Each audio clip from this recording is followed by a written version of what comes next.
शानदार, क्या बात है। 8:30 बजे सुबह सुबह जल्दी इकोनॉमिक्स की क्लास करना एक बहुत अच्छा अनुभव है दोस्तों। और मुझे बहुत उम्मीद है आप लोगों से कि आप अपना बेस्ट लगाओगे इसमें, और डरने की कोई बात नहीं है। और मैं क्लास ले रहा हूँ, मैं पूरी कोशिश कर रहा हूँ। और इस क्लास में हिंदी इंग्लिश मीडियम दोनों तरह के बच्चे हैं, दोनों के साथ मैं चाहूँगा कि मैं जस्टिस करूँ। आप ट्रस्ट रखिए और हम पूरी कोशिश के साथ इस महान यज्ञ को कामयाब बनाने की कोशिश करते हैं जो खान सर ने शुरू किया है। आप उन पे भी भरोसा रखिए, मेरे पे भरोसा रखिए, अन्य फैकल्टीज पे भरोसा रखिए। राइट, बहुत अच्छे बच्चे हो आप, और मेहनत करिए और माँ बाप के सपनों को साकार करिए। सबसे इम्पोर्टेंट बात जो मैं हमेशा अपने छात्रों को कहता हूँ कि माता पिता से हम ऋणी नहीं हो सकते हैं। ऋण होने के तरीके यही है कि आप उनकी सेवा करो और उनके सपनों को पूरा करो, और सत विचार अपने मन में रखो। विचारों से ही हम महान बनते हैं, तो अपने विचारों को अच्छा रखो, सफलता भगवान आपको देगा, ऐसा मैं ईश्वर से प्रार्थना करता हूँ। दोस्तों, समय खराब नहीं करूँगा मैं आपका, टू द पॉइंट रहने की मेरी आदत है आमतौर पे, और मैं थोड़ा रिपीट कर देता हूँ। Right, in yesterday's class we started the study of economics, and सबसे पहले मैंने आपको बोला कि इकोनॉमी किसको कहते हैं, what is an economy. So I defined economy as a geographical place, a geographical area in which there are certain resources.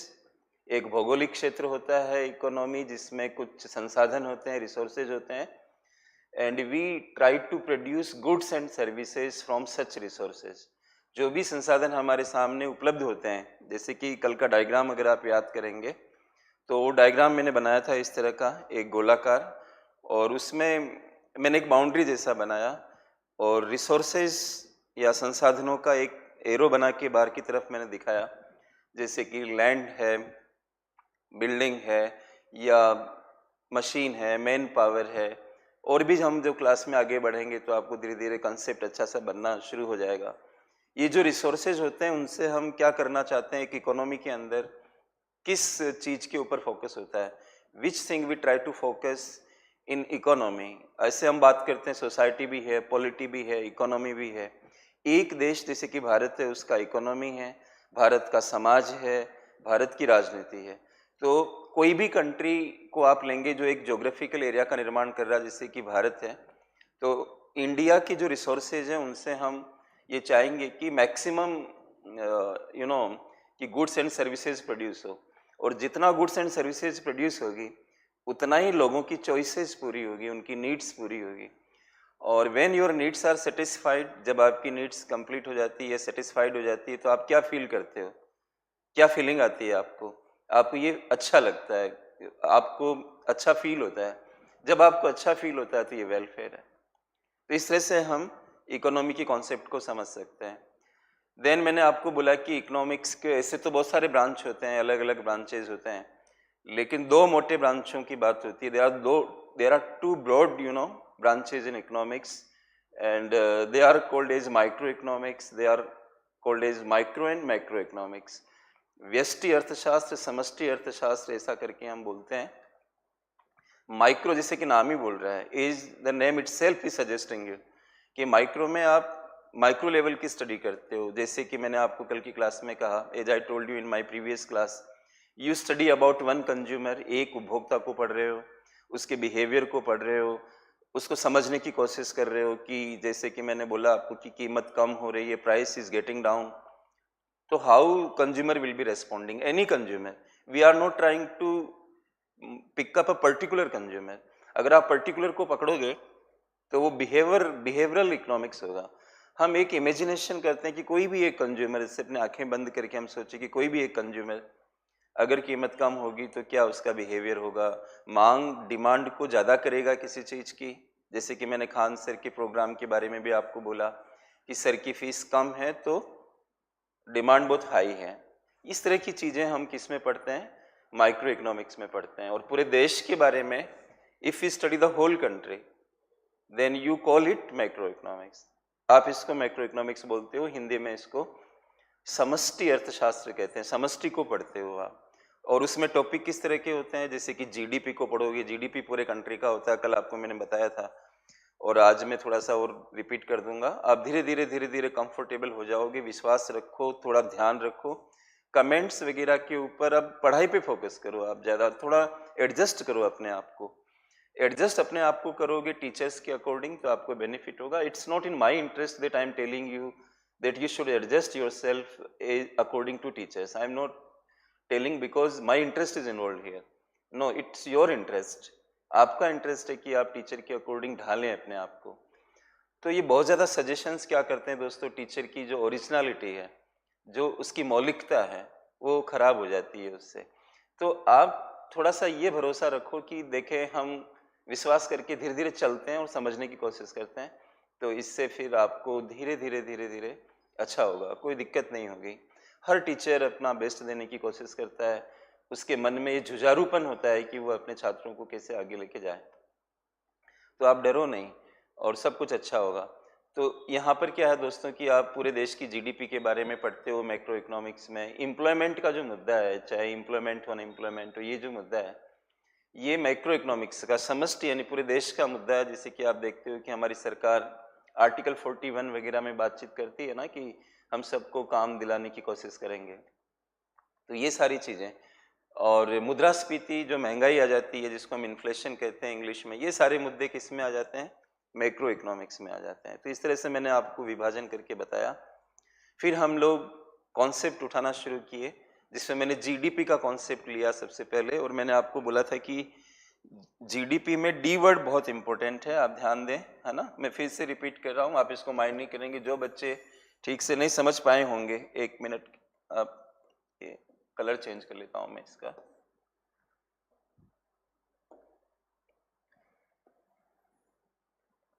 Right, तो जीडीपी जो होगा एक देश की घरेलू सीमा, यहाँ जो डी वर्ड आ रहा है,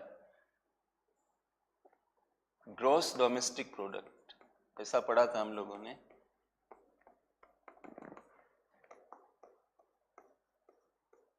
और आपके पास हिंदी तो है ही दोस्तों, और इतना भी अपना हाथ तंग मत रखिए, क्योंकि हिंदी मीडियम वाले बच्चों के लिए इंग्लिश बहुत आवश्यक है। जो इंग्लिश मीडियम के उनके वो हिंदी नहीं जानेंगे, उनका काम चलेगा, क्योंकि भारत का या दुनिया का कोई भी सिविल सर्विस का एग्ज़ाम हो, बिना इंग्लिश के काम नहीं चलेगा। और मैंने आपको पिछली वाली क्लास में बोला था कि जो पेपर यूपीएससी ट्रांसलेट करती है, हिंदी का जो अनुवाद होता है, ट्रांसलेशन होता है, वो बहुत अलग तरह का होता है।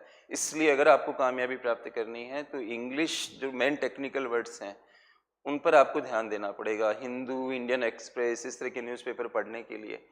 तो इस तरह से लिमिटेशन अपनी लाइफ में मत बनाओ, राइट। ऐसा मत सोचो लोग 14 भाषाएं सीखते हैं, हम थोड़ा सा भी नहीं कर पाएंगे तो फिर हम इस सपने को क्यों पाल रहे हैं।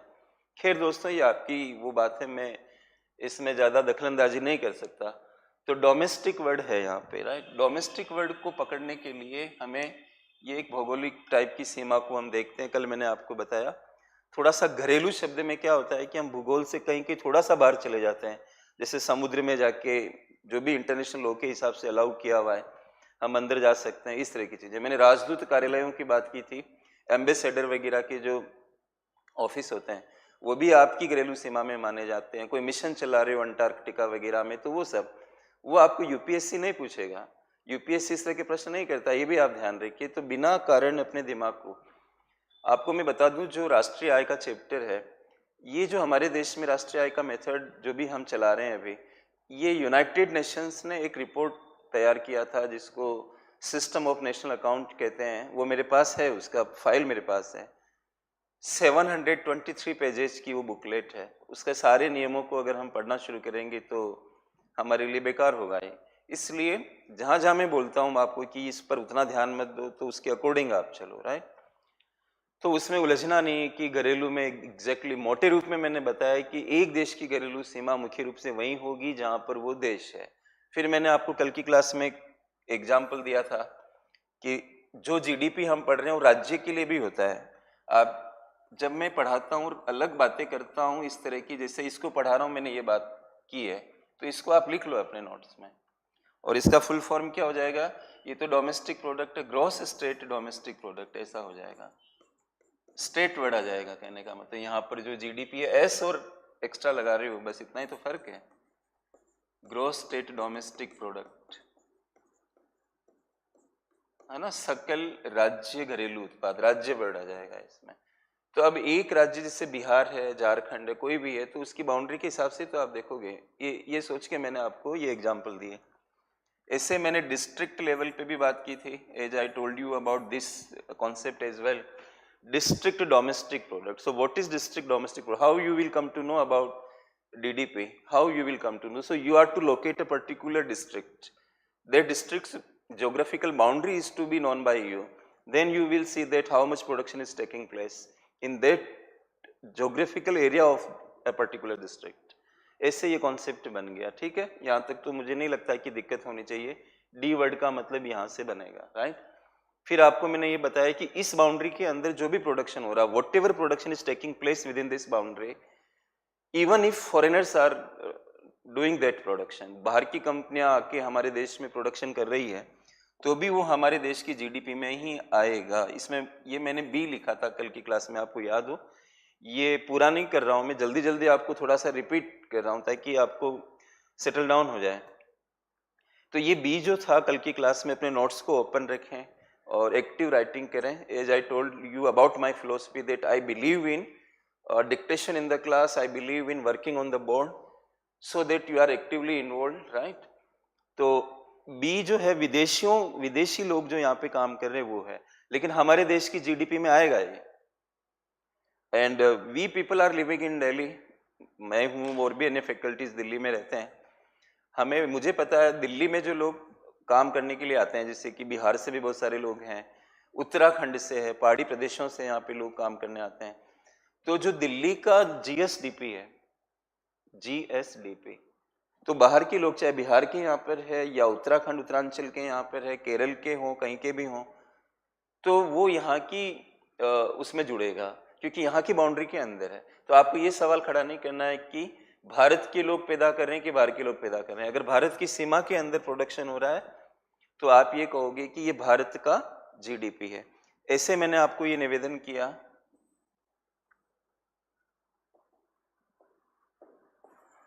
मन लगा के रखिए, पढ़ाई पे ध्यान लगाइए, निरंतर एक, मैंने कहा योगा जैसा दिमाग में बनाइए, सारी बातों को बाहर निकाल के एक चित्त से इसकी पढ़ाई को करिए। कैसे आपको इकोनॉमिक्स समझ नहीं आता, I will see this now.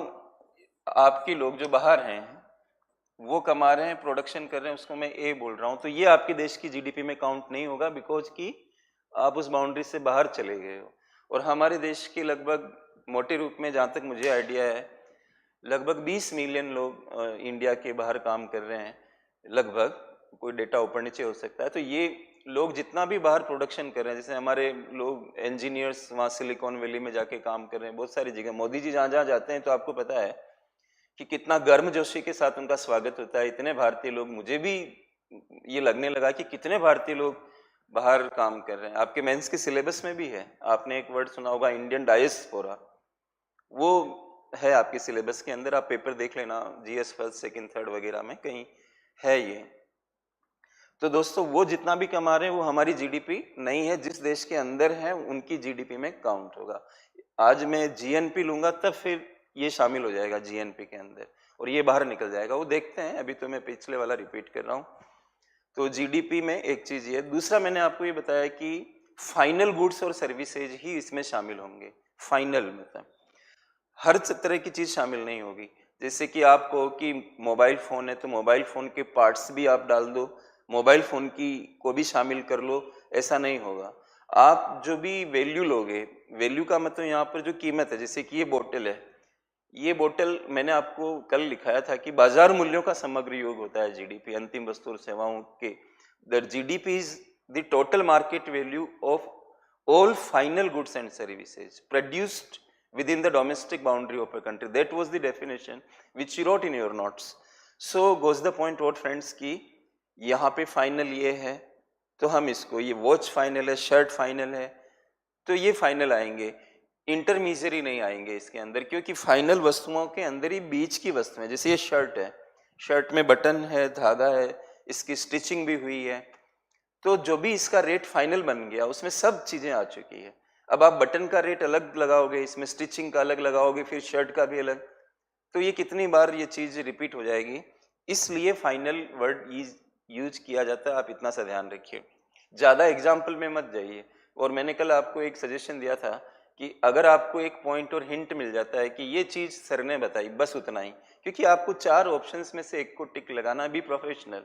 Y English medium people are usually more able to get good marks, good rank, because they are highly professional people.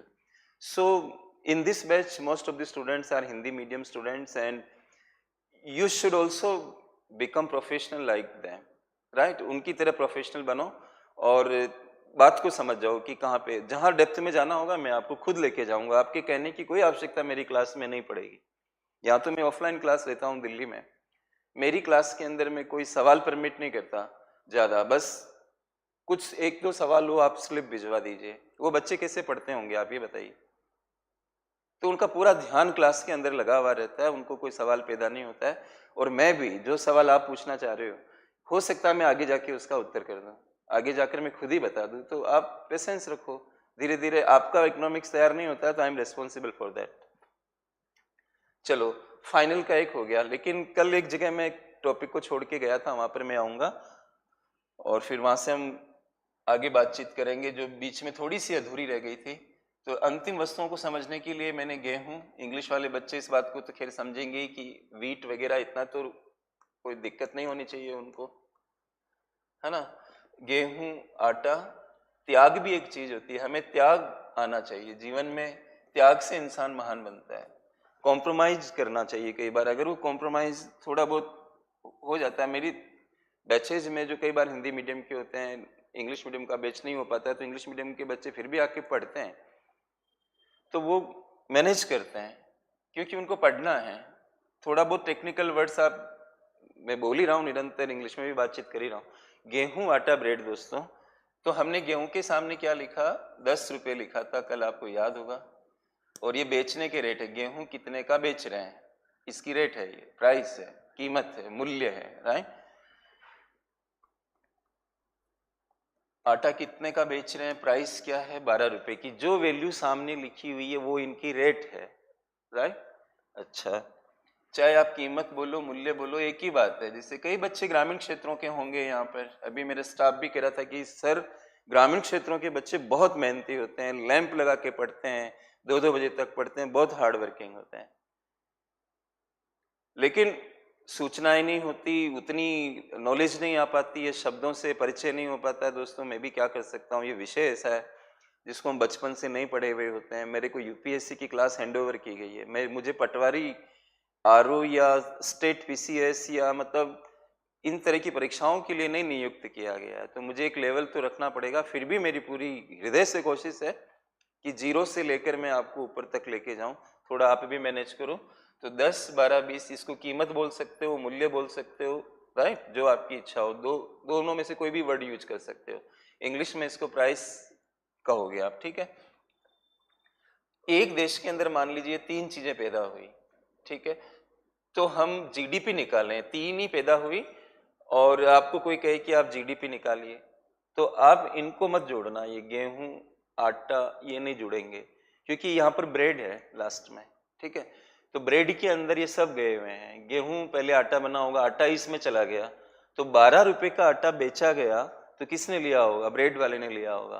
तो 12 के ऊपर 8 जोड़कर 20 उसने लिया, तो ये 20 में सब समा गया है। तो आप कहोगे अंतिम वस्तु, इनमें अंतिम वस्तु कौन बनी? ब्रेड बने। जिस वस्तु को हम आगे संशोधित नहीं कर पा रहे हैं, मान लीजिए ये भी संशोधित हो जाए, जैसे मजाक में मैं कहता हूं कि ब्रेड से आप ब्रेड पकोड़ा बना लिए, मौसम भी अच्छा है ऐसा, ब्रेड पकोड़ा बना लिए, तो घर में बनाओगे तो वो नहीं काउंट होगा, लेकिन कोई रेस्टोरेंट ब्रेड लेके ब्रेड पकोड़ा बना रहा है तो वो मार्केट के लिए प्रोडक्शन कर रहा है, वो फिर वो अंतिम कहलाएगा। लेकिन यहाँ पे जो सीन आपको दिख रहा है उसमें अंतिम कौन नजर आ रहा है? ये नजर आ रही है ब्रेड। तो आप कहोगे 20 रुपए इस देश का जीडीपी है। फिर मैंने कल आपको नोट्स में लिखाया था कि कई बार ये भ्रम हो जाता है, इल्यूजन हो जाता है, we are not able to determine whether a particular good is final or intermediary. For example, flour will always seem to you like an intermediary good, because you create chapatis from flour, bread from flour, so you may develop the notion that flour is always an intermediary. But मैंने पिछली वाली class में आपको बोला कि आटा अगर आप घर में ले जा रहे हो तो घर की चपाती बना रहे हो, यहाँ आटा फाइनल हो गया है, ये इंटरमीडियरी नहीं है, ये कोई दूसरी चीज मार्केट के लिए प्रोड्यूस नहीं कर रहे, वो आप अपने घर में खाने के लिए रोटी बना रहे हो। ऐसे मैंने टायर का एग्जाम्पल भी आपको दिया। तो कई बार क्या होता है, इतना भ्रम हो जाता है, कंफ्यूजन हो जाता है कि हम किसको फाइनल कहें, किसको इंटरमीडिएट कहें। तो इसका एक तरीका मैंने आपको कल की क्लास में नोट्स में लिखाया कि we can adopt an alternative method of getting value additions at each stage of production. Each stage का मतलब क्या है, अवस्थाएं। उत्पादन अलग अलग स्टेजेस में होता है। जैसे एक स्टेज है गेहूं, फिर दूसरा स्टेज क्या बना, आटा, तीसरा स्टेज क्या बना, ब्रेड। जैसे जैसे फॉर्म चेंज हो रहा है वैसे वैसे स्टेज नया बोल रहे हैं हम लोग। गेहूं एक स्टेज है, आटा एक स्टेज है, ब्रेड एक स्टेज है। अलग अलग स्टेजेस के ऊपर जो लोग क्या करते हैं, वैल्यू एडिशन करते हैं। ध्यान दें, पूरी तरह से मेरी क्लास पे ध्यान दें, कुछ भी दिमाग में नहीं आना चाहिए। बस जो हो गया सो हो गया, अब आप बस सिर्फ इस पे फोकस करो। वैल्यू एडिशन इंग्लिश में बोल रहे हैं और हिंदी में क्या कह रहे हैं, मूल्य संवर्धन। कल मैंने जब आपके कमेंट्स देखे थे तो उसमें शायद कोई बच्ची या कोई लिख रहा था सर वैल्यू एडिशन क्या होता है, तब मैंने तुरंत समझाया था क्लास में। देखो फिर बता देता हूं, एक होता है वैल्यू जिसको मूल्य कहेंगे, है ना, और एक होता है वैल्यू एडिशन। एक होता है वैल्यू, ये वैल्यू है 10 रुपए वैल्यू, 12 रुपए वैल्यू, ब्रेड 20 रुपए। यहां पर वर्ड क्या आ रहा है, एडिशन, वैल्यू को जोड़ना, ऐड कर देना। जैसे कैसे, ये आदमी ने जो 20 रुपए लिए तो किस पर लिए, क्योंकि आटा बेचा गया 12 रुपए का तो इसने खरीदा 12 रुपए का, 8 रुपए उसमें ऐड किए, तो ये क्या कहलाएगा, वैल्यू एडिशन। वैल्यू नहीं है, वैल्यू एडिशन। तो अलग अलग स्टेज पे जो वैल्यू एडिशन होते हैं, अगर हम उनको जोड़ लें तो भी फिर हमें फाइनल वाइनल नहीं देखना है। हर स्टेज के ऊपर जो वैल्यू एडिशन होगा उसको अगर हम कर लें, जोड़ लें, तो भी हमें वही वैल्यू मिल जाएगी। तो कल यहाँ आते आते थोड़ा टाइम पूरा हो गया था और कुछ, क्योंकि मेरी क्लास कल लेट थी और फिर अगली क्लास के हिसाब से क्लास को बंद करना पड़ा था। तो यहाँ पर आप लोगों ने क्या लिखा हुआ था, वैल्यू एडिशन, ठीक है। यहाँ तक हम लोग चले थे। मुझे याद है पिछली वाली क्लास में कहाँ छोड़ के गया था, हिंदी में इसको मूल्य संवर्धन। अब आप होशियार हो जाओ हिंदी मीडियम वाले भी, कि फ्यूचर में आप बार बार अपने नोट्स में ये ज्यादा लिखो, एक बार हो गया ना बस। अब वैल्यू एडिशन अलग अलग स्टेज पे हमें पता लगाने हैं। मैंने कल की क्लास में यहाँ से कहा था कि पहले यहाँ से लेते हैं, पीछे से। आपको पूछा भी था, कई बच्चों ने उत्तर, ज्यादातर ने सही दिए, लेकिन कुछ अलग अलग चीजें लिख रहे थे। तो अब आज शायद आपको समझ आ गया होगा, घर पे भी आपने पढ़ा होगा। 20 रुपए ब्रेड वाला बेच रहा है 20 रुपए की, तो हमें मूल्य संवर्धन निकालने के लिए देखना पड़ेगा कि कोई सामान उसने कितने का खरीदा और बेच कितने का रहा। ये पता लगाओगे तभी आपको वैल्यू एडिशन निकलेगा। तो ये 20 का बेच रहा है और 12 का लिया था इसने, तो आप यहाँ पर क्या लिखोगे वैल्यू एडिशन के रूप में, you will be writing rupees 8. If you deduct rupees 12 from 12 is what purchase price for this person and rupees 20 is what sale price for this person. So you are to remove purchase price from the sale price in order to calculate value addition. तो खरीदी मूल्य को minus करोगे विक्रय मूल्य में से, तो आपको ये मिल गया 8 रुपए की आ गया। इसमें तो कोई डाउट नहीं है मित्रों, इसका भी हमें कोई दिक्कत नहीं होगी, क्योंकि आटे वाले ने 12 का बेचा तो सेल वैल्यू कितनी है, 12। अब इसकी परचेज वैल्यू हमें पता लगानी है, तो इसने आटा तभी बना होगा जब गेहूं वाले से गेहूं लिया होगा, और गेहूं वाले ने कितने का बेचा हुआ है, 10 का। लिया किसने होगा, इसने। तो आप वैल्यू एडिशन जो निकालोगे वो कितनी हो जाएगी, ₹2। ठीक है। इसके बाद अब यहां आके हम फंस जाते हैं इस जगह पे, यहां पे इसकी परचेज प्राइस नहीं मिल रही हमें, तो अब हम कैसे करें कि इसका कैसे निकालें।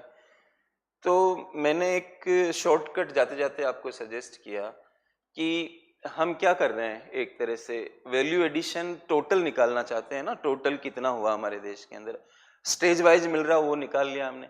यहां पर कुछ नहीं दिख रहा है तो हम क्या मानेंगे कि पीछे से जुड़ते जुड़ते जुड़ते जुड़ते ये आया होगा, तो यहां तक की वैल्यू एडिशन, यहां की नहीं, यहां तक की, up to this point, not of this point. तो हमें तो पूरे मैक्रो इकोनॉमिक्स से मतलब है ना, तो हम एक एक जो मिल रहा है वो ठीक है, नहीं मिल रहा तो हम क्या करेंगे, टोटल निकाल ले लेंगे। और सीसेट है, आप कॉमन सेंस का प्रयोग करें, क्योंकि आपको सीसेट में तो रीजनिंग अच्छी होनी चाहिए, दिमाग आपका शार्प होना चाहिए इन सब चीजों को करने के लिए।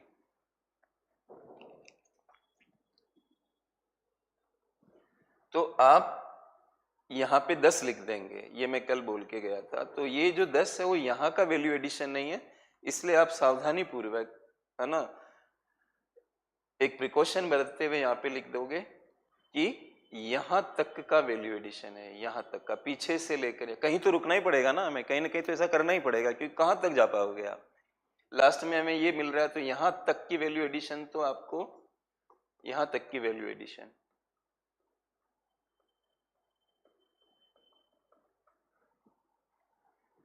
दस है यहाँ तक की।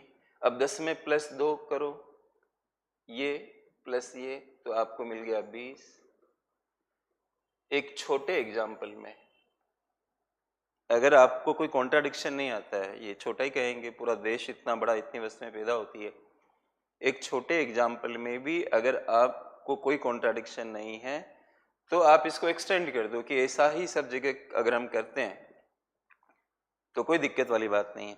अब यहाँ पर हो क्या रहा, हम सारी वस्तुओं को इन्वॉल्व कर रहे हैं, इसको इसको, ये नहीं सोच रहे कि कौन मध्यवर्ती है कौन अंतिम है, सबको शामिल कर लिया। लेकिन उसमें हमें ध्यान ये रखना है कि हर स्टेज पे जो वैल्यू एडिशन है उसको हम लेके आएंगे, और अगर किसी स्टेज के पीछे नहीं मिल रहा तो जितनी वैल्यू उसके सामने लिखी उसको लिख देंगे। उससे हम ये आइडिया लगा सकते हैं कि पीछे से जुड़ते जुड़ते यहाँ तक आए होंगे। तो दोस्तों ये आपको क्लियर हो जाना चाहिए कि अंतिम वस्तु बोलोगे और अंतिम को ध्यान रखोगे तो भी 20 आ रहा है ना अंतिम का, और अलग अलग स्टेज को जोड़ोगे तो भी 20 आ रहा है। इसका मतलब वैल्यू एडिशन करने से भी आपको वही परिणाम मिलेगा। अब मैं एक इंटरेस्टिंग चीज आपको बताता हूँ, यहां तक आप पहुंच चुके थे कल की क्लास में। 2000 मेंस का एक सवाल मैंने आपको बोला था कि मैं डिस्कस करूंगा, कि इससे जुड़ा हुआ है एक मेंस का सवाल, ठीक है। तो आप थोड़ा सा लिख लो, इसके नीचे नोट लगा लो, एक जितना काम किया है ना उसके नीचे एक नोट लगा लो आप। और मैं रूपांतरण कर दूंगा, इंग्लिश में लिख रहा हूं पहले। India adopted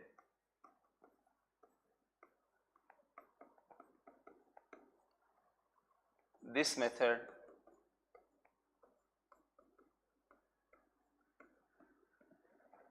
of GDP estimation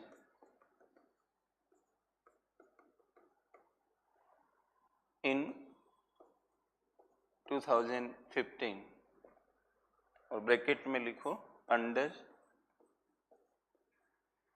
SNA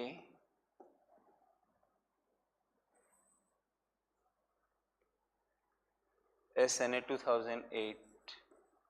ये बता दूंगा इसका मतलब मैं आपको, अभी आप पेशेंस रखो बस और शांतिपूर्वक क्लास का संचालन करने दो। India adopted this method of GDP estimation in 2015 under SNA 2008। अब आप हिंदी में लिख लो, भारत के द्वारा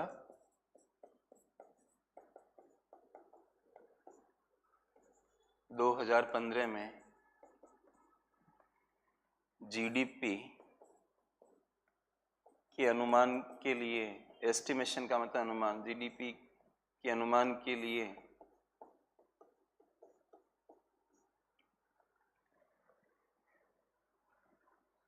एसएनए 2008 के अंतर्गत इस विधि को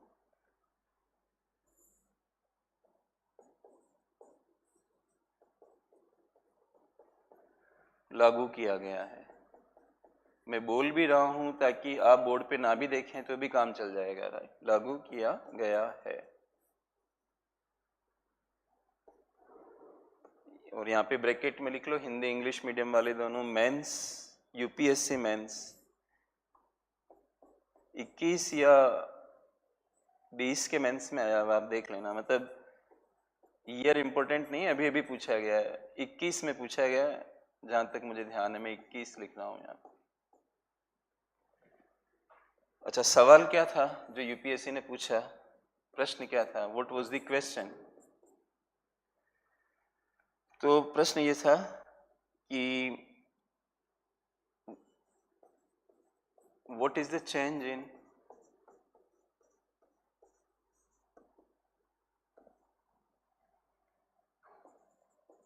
मेथड ऑफ जीडीपी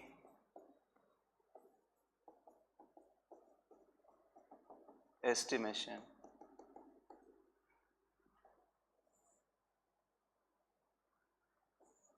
आफ्टर 2015।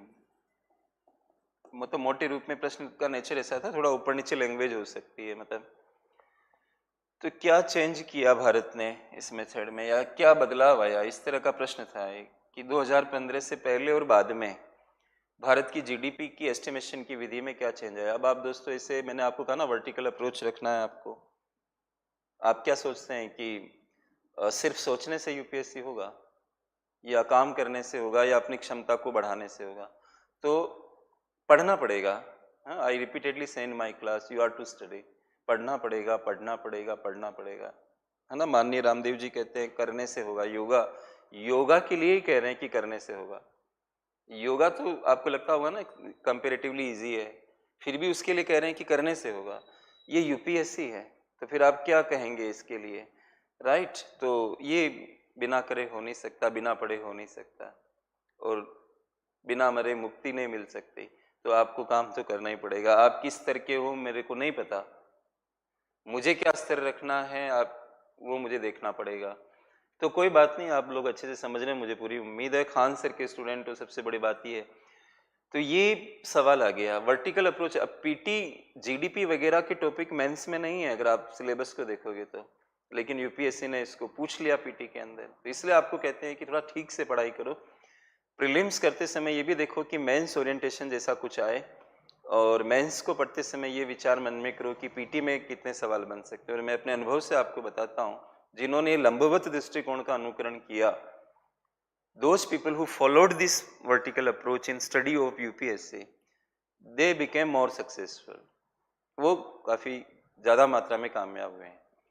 तो ये एक SNA का मैं फुल फॉर्म कर देता हूँ, है ना। SNA का फुल, SNA जो आया था उसका फुल फॉर्म कर देता हूँ, सिस्टम ऑफ, ये यूएन का सिस्टम है जो मैं कह रहा ना, 723 पेज का बुकलेट है, system of national accounts.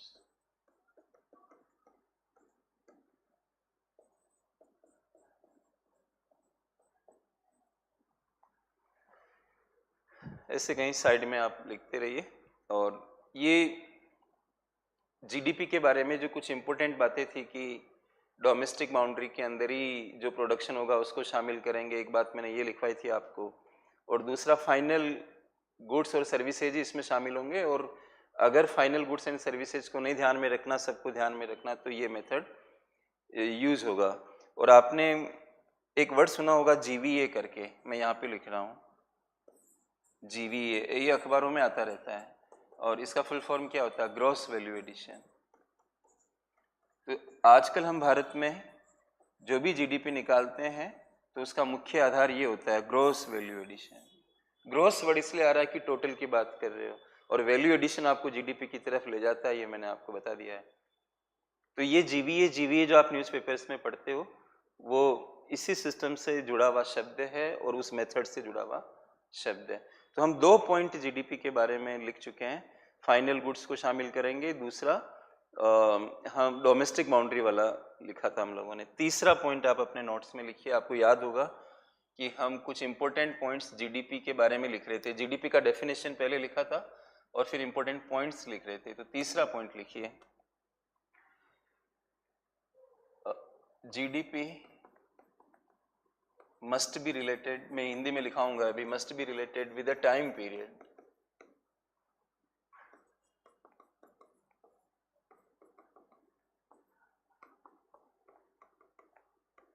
which is usually a year, right?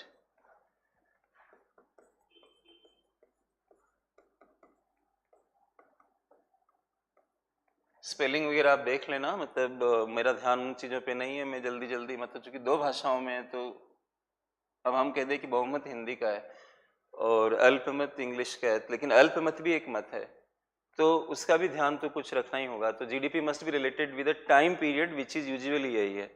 अब मैं हिंदी में लिख रहा हूँ, जीडीपी को एक समयावधि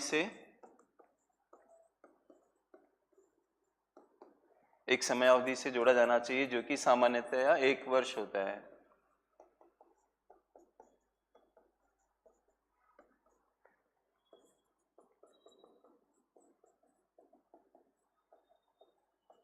सामान्यतया 1 वर्ष होता है। आप फास्ट लिख लो मित्रों। हम कहते हैं ना 2020, 21, 22, 22, 23, 23, 24, ये क्या है, वर्ष है ना, मतलब तो किसी टाइम से जोड़ना पड़ेगा। और जीडीपी मोटे रूप में इनकम को दिखाता है। मैंने कहा ना कि इनकम पाने के लिए आपको प्रोडक्शन करना पड़ेगा। अगर मैं ये कहूँ कि ये 10 रुपये की बोतल है, तो आपको ऐसा लग रहा है कि 10 रुपये की प्रोडक्शन हुई है, ठीक है, लेकिन 10 रुपये आए कहाँ से? इसमें लेबर भी लगा होगा, इसमें पूंजी भी लगी होगी, मतलब अलग अलग साधन इसमें लगे होंगे, कई लोगों ने काम करके इस बोतल को बनाया, सास से भी रहा होगा, तो वो 10 रुपये की डिवीजन होती है ना, लोगों को वो मिलता है।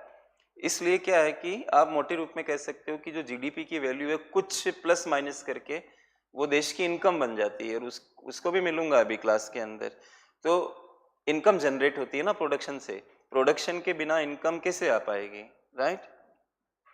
अब मेरे से आप पूछो कि सर आपकी इनकम क्या है, तो मैं पूछूंगा आपसे कि आप महीने के हिसाब से पूछ रहे हो, आप 1 साल के हिसाब से पूछ रहे हो, आप 10 साल के हिसाब से पूछ रहे हो, 1 दिन के हिसाब से पूछ रहे हो, किस हिसाब से पूछ रहे हो? टाइम एलिमेंट का होना जरूरी है, रटना कुछ नहीं है दोस्तों। अब आपको कोई कहे जीडीपी, एकदम फास्ट आपको आना चाहिए, जीडीपी क्या है? तो आप बोलिए एक देश की घरेलू सीमा में 1 वर्ष में उत्पादित सभी अंतिम वस्तुओं सेवाओं के बाजार मूल्यों के समग्र योग को जीडीपी कहते हैं। सर आप तो टीचर हो, इतना पढ़ाते हो, इतना फास्ट इसलिए बोल पा रहे हो। आप भी कर सकते हो जाएगा धीरे धीरे। और कौन सा आपको परिभाषा सुनानी है? एग्जाम देना है, उसी हिसाब से आपको काम करना है। आपको टीचर नहीं बनना भाई। हम लोग जानते हैं कि टीचर कितनी तपस्या करनी पड़ती है, उसको कितनी तपिश महसूस होती है। हमारी क्लास में 2 लाख बच्चे पढ़ रहे हैं, हमारे ऊपर प्रेशर का स्तर क्या रहता होगा, इसका अंदाज आप नहीं लगा सकते हो। वो दूर से बहुत अच्छा लगता है। इसलिए मैं तो ये चाहूँगा, भगवान से ये प्रार्थना करूँगा कि आप जिस मकसद के लिए इस क्लास को कर रहे हो, उसमें ईश्वर आपको कामयाबी दे और आप बहुत ही अपवादिक रूप में ही इस फील्ड में आए, राइट?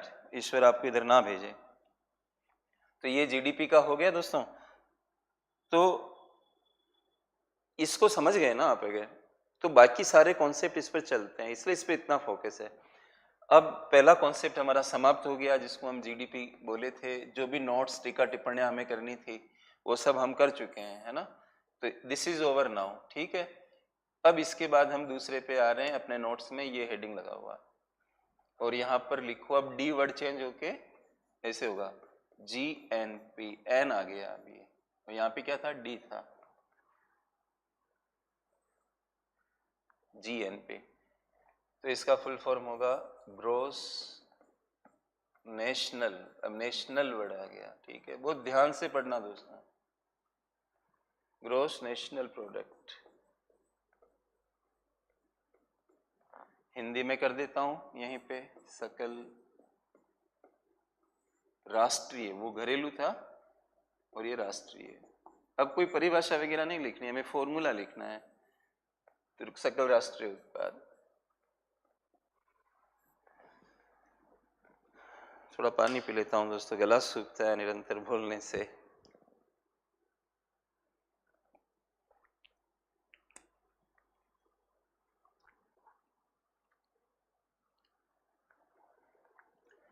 सकल राष्ट्रीय उत्पाद, ठीक है।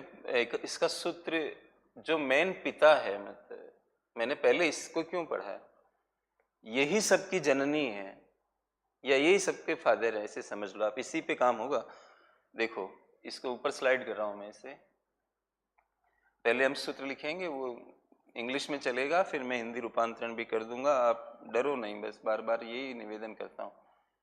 जीडीपी को सबसे पहले लिखेंगे हम, यहाँ पर लिखिए जीडीपी, आराम से लिखिए। उसमें हमें प्लस कर देना है, जोड़ देना है net factor income.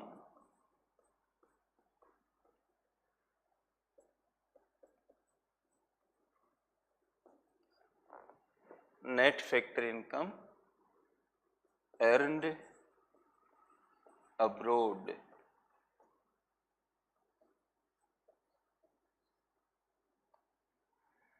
Net factor income and abroad, ये जोड़ देंगे तो जीएनपी मिलेगा।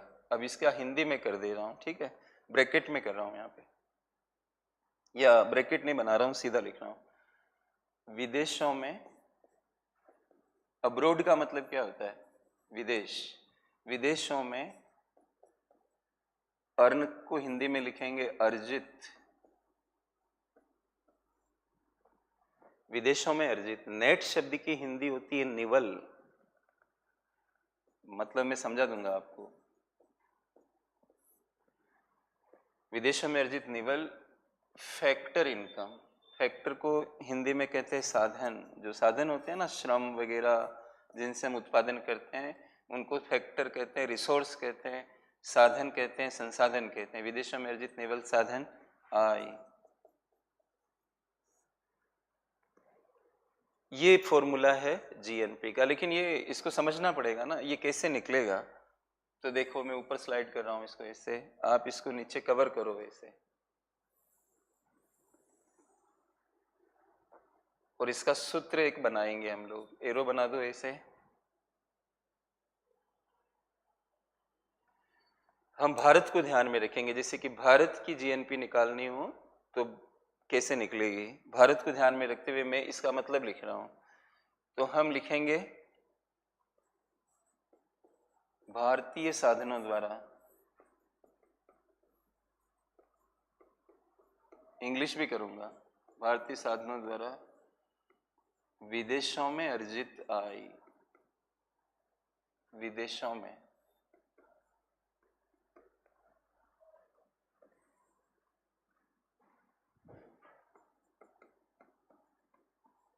अर्जित आय,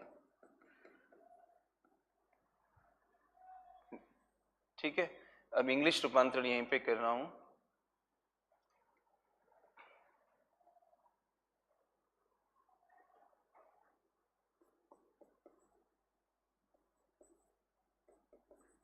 फॉरेन इनकम, मैं संक्षिप्त वे में कर रहा हूं, foreign income and by Indian factors,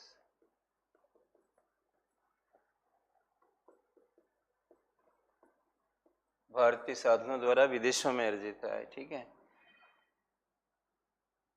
और इसका एक नोटेशन बना रहे हैं हम लोग, इसको संक्षेप में हम ए बोलेंगे, तो इसके पीछे ब्रैकेट में ए लिखिए ताकि सूत्र को हम सरल कर देंगे। यानी कि ए का मतलब होगा ये कि भारतीय साधन विदेशों में कितनी इनकम कमा रहे हैं, उसको ए बोलेंगे हम आगे चलकर, ठीक है। अब हमें नेट निकालना है, नेट का अर्थ मैं बताऊंगा, लेकिन नेट निकालने के लिए माइनस करना पड़ेगा। तो यहाँ पर आप माइनस का निशान बनाओ, मतलब इसमें से माइनस होगा, यहाँ कर देता हूँ मैं ऐसे। और फिर यहाँ पे हम लिखेंगे कि विदेशी साधनों द्वारा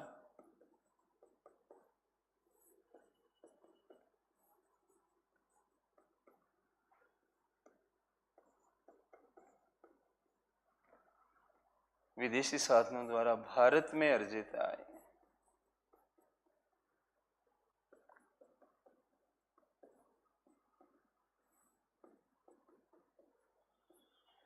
जो भारत के साधन बाहर कमाते हैं, नेट पे जाने के लिए कोई चीज माइनस होती है। जैसे मान लो खान सर की इनकम है जितनी भी है, तो वो नेट इनकम नहीं है, मतलब उनके खर्चे माइनस करोगे तो नेट इनकम निकलेगी। मैं हूं, मेरी कोई इनकम है, खर्चे माइनस करूंगा तो नेट इनकम निकलेगी।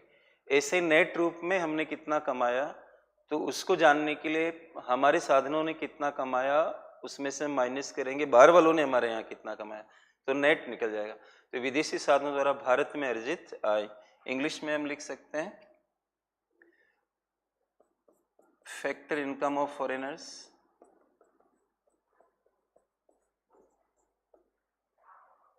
Factor income of foreigners and in India, ठीक है, मोटे रूप में जो रूपांतरण है एंड इन इंडिया, ये हो गया आपका अब इसका नोटेशन भी बनाना होगा, तो इसको हम बी कहेंगे, ठीक है। ये सूत्र बन गया, देखो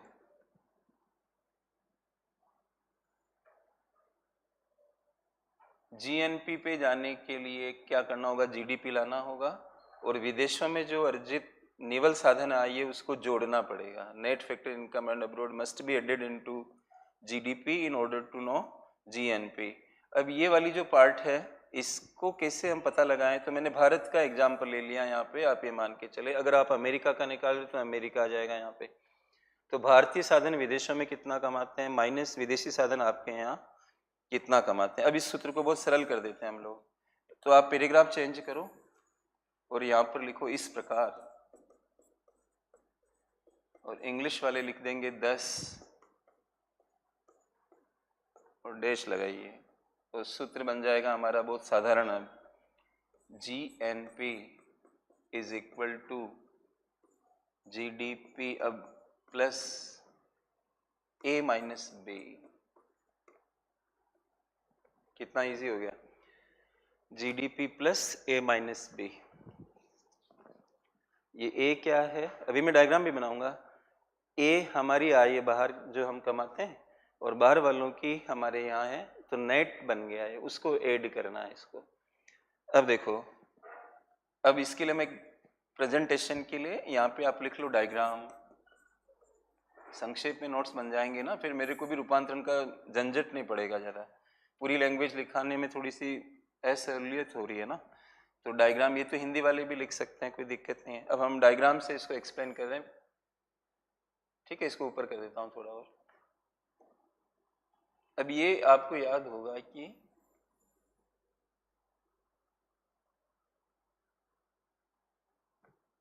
कल की क्लास में एक बनाया था मैंने, ठीक है। इसमें एक गोला भी था ऐसा, और उसमें हमने क्या लिखा हुआ था, बी लिखा हुआ था। एक गोला हमने बाहर छोड़ा हुआ था,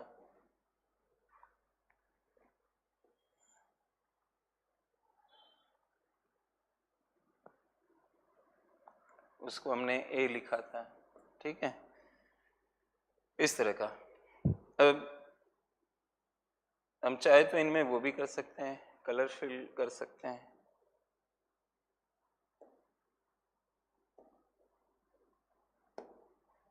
ये ठीक है, और एक हमने ये कर लिया, ये। अब समझो आप इस चीज को, कल की क्लास आप दिमाग में लेके आओ कि ये जो बी था, यहाँ पे मैंने वो लिखा था कि विदेशी लिखा था। ये विदेशी लोग हमारे यहाँ विदेशी लोग नहीं आते हैं, हमारे यहाँ पर विदेशी पूंजी ज़्यादा आती है। साधन जो होते हैं, फैक्टर जो बार बार आ रहा है इसमें, फैक्टर का मतलब क्या, साधन, रिसोर्स भी कह सकते हो आप, संसाधन भी बोल सकते हो। तो आपको कोई पूछे कि बताइए कुछ एक के नाम बताइए, तो आप लेबर को तो बोल ही सकते हो ना। हमारे इकोनॉमिक्स में तो दो साधनों की ज़्यादा बात होती है, लेबर कैपिटल, मशीन, भवन, ये सबको मिला के कैपिटल बोल देते हैं, और एक लेबर होता है। ये तो मोटे रूप में दो साधन तो आपको दिख ही रहे हैं। और सबसे बड़ी बात क्या है कि दो साधन, जो दोनों साधन, ये लेबर हो चाहे कैपिटल हो, ये मूव कर सकते हैं। मतलब जैसे कि हम टाटा स्टील वगैरह कहाँ पे काम कर रही है, जैसे कि यूके वगैरह में टाटा स्टील का, तो यहाँ से उन्होंने कैपिटल लेके गए ना, तो कैपिटल गई तभी तो इसका मतलब ये है कि कैपिटल मूव कर सकती है। और ऐसे कई विदेशी कंपनियों ने भारत में एफडीआई किया हुआ है, तो कैपिटल आई यहाँ पे, पूंजी आई यहाँ पे। अच्छा, हमारे इंडिया के 20 मिलियन लोग बाहर की तरफ काम कर रहे हैं, तो लेबर भी तो जा सकता है, आ सकता है। तो आप कॉमन सेंस वाली, मैंने कल आपको क्या कहा, या शुरुआती क्लास में कहा होगा कि कॉमन सेंस है, इकोनॉमिक्स कॉमन सेंस का विषय है। कॉमन सेंस लगाओ, मैं कह रहा हूँ कि आपका ये विषय सबसे स्ट्रांग होने वाला है। हाँ, अगर आप ज़्यादा दिमाग लगाओगे, स्पेशल सेंस लगाओगे, हर चीज़ में डाउट रखोगे, तो फिर वो गड़बड़ हो जाएगा। तो समझो आप, तो यहाँ पर हमारे देश में ज़्यादातर बाहर के साधन के रूप में क्या आता है, पूंजी आती है ज़्यादातर। मतलब जो भी आ रहा है, हमारे यहाँ से लेबर जाता है, उनकी इनकम को मैंने यहाँ लिख दिया, और मतलब हमारी इनकम को मैंने वहाँ लिख दिया, जो उनके यहाँ कमा रहे हैं, और जो हमारे यहाँ कमा रहे हो यहाँ पे कर दिया। अब हमें जीडीपी देखना हो तो जीडीपी में ये लाल वाला भी जुड़ेगा और ये भी जुड़ेगा, क्योंकि ये हमारी बाउंड्री के अंदर है और वो नहीं रहेगा। लेकिन अगर हमें जीएनपी पे जाना है तो हमें क्या करना पड़ेगा, इसको बाहर निकालना पड़ेगा और उसको जोड़ना पड़ेगा। देखो यहाँ पे आप प्लस कर दो अपने नोट्स में, ऐसे प्लस, और इसको हम हटा देंगे, बाहर कर देंगे। ये एरो बना रहा हूं ना मैं, ये बाहर की तरफ जा रहा है ये एरो, ठीक है। और भी सावधानी पूर्वक हम यहाँ पे माइनस लिख देते हैं ऐसे, कि इसको माइनस कर दे रहे हैं। अब इस पूरे समग्र सिस्टम को अब हम जो हमने कर दिया तो इसका रिजल्ट क्या बनेगा, इसको हम कहेंगे जीएनपी। ये हो गया जीएनपी, ग्रॉस नेशनल प्रोडक्ट।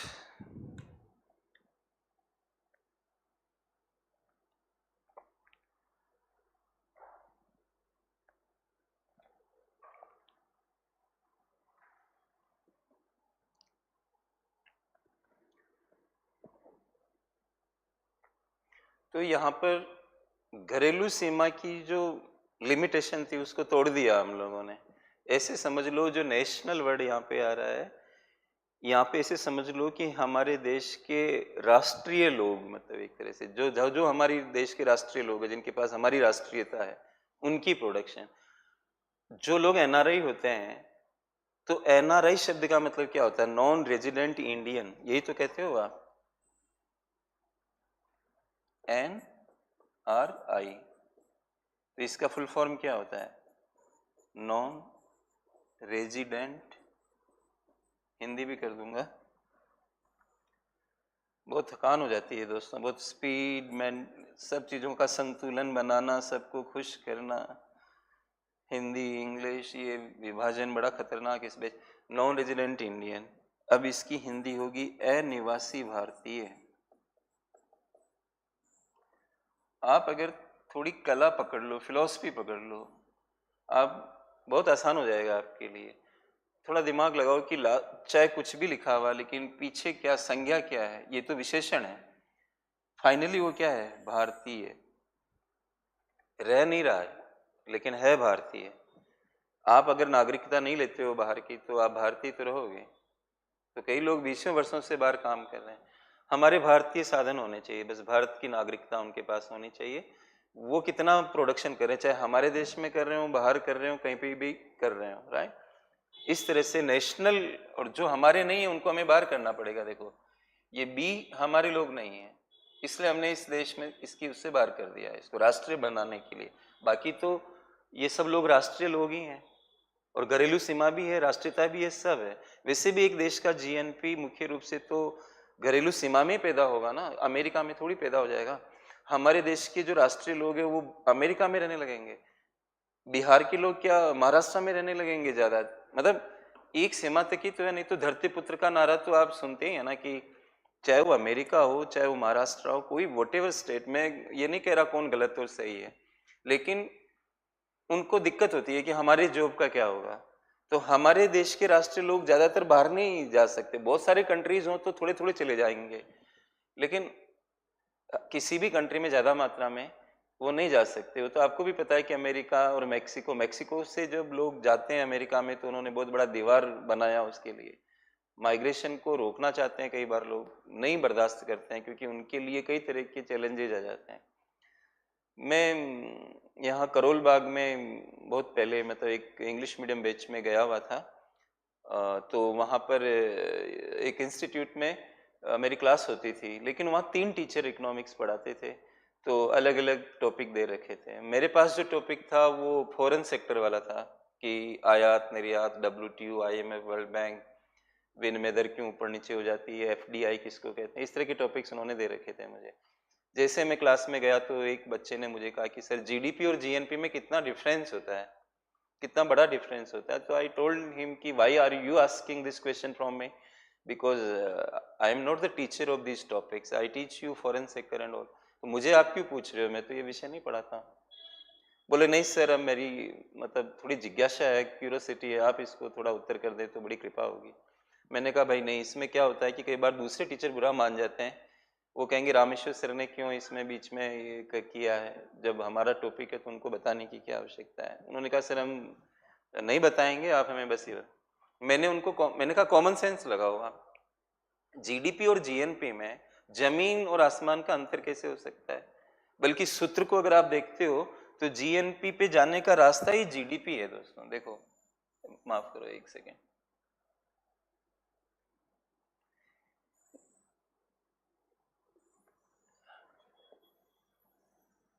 देखो ये जो सूत्र है, आप ये देखो कि ये देखो जीडीपी में प्लस, फिर ये नहीं होगा, मैं इसको हटा दूं थोड़ी देर के लिए, इसको खत्म कर दूं, फिर किस में करोगे ये? तो क्या जमीन और आसमान का अंतर है? ये आटे में नमक के हिसाब से चल रहे हैं, तो आटे में नमक जैसा है, ये आटा है दोस्तों, वो नमक जैसा है। और दूसरी बात ये कि एक देश के निवासी जिनके पास उस देश की नागरिकता है, वो तो उसी देश की घरेलू सीमा में रहेंगे ना मुख्य रूप से। तो क्या जीडीपी जीएनपी का पार्ट नहीं है? ऐसा लगता है क्या आपको? जीडीपी जीएनपी का पार्ट है, बस केवल उसको हटाना है। किसको हटाना? जो विदेशियों को हटाना, बाकी तो वही है। इसलिए दोस्तों मैंने उनको समझाया कि अच्छा, दूसरी बात एक और, अगर आप इसको कांस्टेंट रखें, मतलब जैसे ये को इनको कांस्टेंट कर दें थोड़ी देर के लिए, तो जीडीपी बढ़ेगा तो जीएनपी बढ़ेगा, जीडीपी गिरेगा तो जीएनपी गिरेगा। इसलिए कॉन्सेप्ट अच्छा बनाओ, चीज़ों को समझो, थोड़ा सा ध्यान दोगे तो अच्छा होगा। ये आपका जीएनपी का कॉन्सेप्ट है दोस्तों। तो हमारे दो कॉन्सेप्ट कंप्लीट हो गए, जीडीपी और जीएनपी, राइट।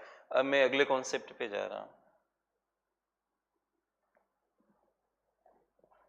तो दो खत्म हो गए, पहला जीडीपी, ठीक है, दूसरा जीएनपी, यहाँ तक पहुँच गए हम, है ना। अब तीसरा लेंगे एनएनपी। आप में से कई बच्चे नहीं पढ़े होंगे ना, उनको थोड़ा कष्ट हो रहा होगा।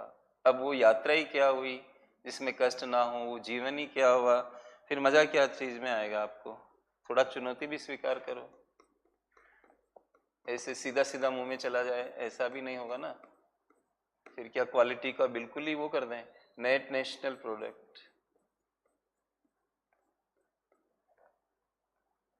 नेट नेशनल प्रोडक्ट, वो क्या था, ग्रोस, ये फर्क आ गया, जी की जगह एन आ गया, बाकी एनपी एनपी तो सेम ही है। अब आप कहेंगे इसकी हिंदी क्या होगी, लिखिए निवल, नेट वर्ड जो आता है उसको निवल बोलते हैं, ठीक है। नेशनल यानी कि राष्ट्रीय, और उत्पाद, वस्तु वगैरह को प्रोडक्ट बोलते हैं ना, वस्तु सेवा वगैरह, उत्पाद शब्द है। सीधा सा सूत्र है दोस्तों इसका, बहुत झंझट नहीं है, बहुत ज्यादा समझाने वाला। इसके बाद का कॉन्सेप्ट एक थोड़ा सा आएगा जिसमें आपको ध्यान देना पड़ेगा, ठीक है। इसका सूत्र क्या बनेगा, ये जो जीएनपी गया हुआ है, जो ग्रॉस है, ये सकल है, इसको निवल बनाना है, तो पहले तो इसी को लाना पड़ेगा, कि इसी को तो बनाना चाह रहे हैं हम लोग। तो जीएनपी लिख दिया ऐसे, उसमें से एक चीज माइनस कर दी जिसको इंग्लिश में कहते हैं डेप्रिसिएशन, हिंदी लिखूंगा डेप्रिसिएशन। डेप्रिसिएशन की हिंदी क्या होती है, एक फेमस तो ये वर्ड यूज होता है ज्यादातर, मूल्य ह्रास। ये रे का वो बना देना, मूल्य ह्रास, एक नाम मूल्य ह्रास है, और या इसको अपकर्ष भी कहते हैं। उत्कर्ष होता है, अपकर्ष होता है, मतलब डाउन हो रहे हो आप, तो अपकर्ष है। अभी इसका अर्थ समझाएंगे आपको, मूल्य ह्रास या अपकर्ष, या देहाती भाषा में या सामान्य भाषा में इसको बोला जाता है मशीनें घिसती रहती है, मशीनों की घिसावट, घिसना मतलब घिसावट का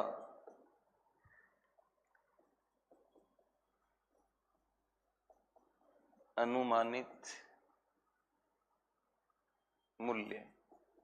अब अनुमान ही लगा सकते हो ना, ऐसे कोई मीटर थोड़ी बना हुआ है कि मशीन किस हिसाब से घिस रही है। देखो ये बोर्ड दिख रहा है आपको, ये तो एटलीस्ट आपको नजर आ ही रहा है। और अनुमान एक चीज का आप लगा सकते हो कि कैमरा भी होगा तभी तो आप देख रहे हो। हमारे भारत में एक दर्शन शास्त्र आपने पढ़ा होगा, न्याय नाम का, ये भी पढ़ो। मतलब षट दर्शन क्या है, ऐसे भी पीटी में सवाल आ जाते हैं। सांख्य, न्याय, वैशेषिक, मीमांसा, ये सब जो होते हैं। न्याय दर्शन ज्ञान का एक सोर्स बताता है। एक तो प्रत्यक्ष होता है जो आपको दिख रहा है कि हाँ ये है। ज्ञान का मतलब फिलोसफी में क्या है, मतलब सत्ता को समझना, किसी चीज की अनुभूति हो रही क्या आपको, इस तरह का ज्ञान। अब एक चीज बोर्ड दिख रहा है, कैमरा नहीं दिख रहा है, लेकिन आप अनुमान लगा सकते हो कि बिना कैमरे के बोर्ड को हम कैसे देख पा रहे होंगे। इसका मतलब सर के सामने कैमरा भी लगा हुआ होगा, राइट। तो इस तरह से आप समझ लो कि कैमरा भी सामने, ये मशीन है, एक तरह की इक्विपमेंट है, ये भी इक्विपमेंट है। आपको क्या लगता है कि ये चलते ही रहेंगे? आज आपको ये जो बोर्ड दिख रहा है ये निरंतर खराब हो रहा है। आपको भले ही ये कांस्टेंट नजर आ रहा है, जैसे भगवान बुद्ध ने क्या कहा, क्षण भंगुरवाद, और हर क्षण एक चीज बदलती रहती है। ये बोर्ड हर क्षण चेंज हो रहा है और हम कुछ भी नहीं लिखेंगे तो एक दिन कभी आएगा कई वर्षों बाद जब ये बोर्ड खुद नीचे गिर जाएगा। तो क्या इसका पतन उसी समय हुआ है, या हर क्षण ये अपने आप में कमजोर होता चला गया? तो ये हर क्षण अपने आप में कमजोर होता चला गया। और माननीय बुद्धा जी सर ने भी, मतलब जो भगवान ने ये कहा कि आप एक नदी में दोबारा स्नान नहीं कर सकते, you can never bath in the same river, का मतलब हर, आपको लगता है कि नदी वही है लेकिन पानी की बूंदें बदल रही है। तो कॉमन सेंस की बात, आप कॉमन सेंस लगाओ कि मशीनें घिस रही है, इक्विपमेंट घिस रहे हैं, लेकिन इनका पता नहीं लग पाता है कि किस स्पीड से घिस रहे हैं।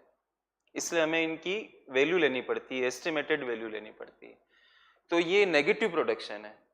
किसान ट्रैक्टर लेके आता है तो वो भी खराब होता है।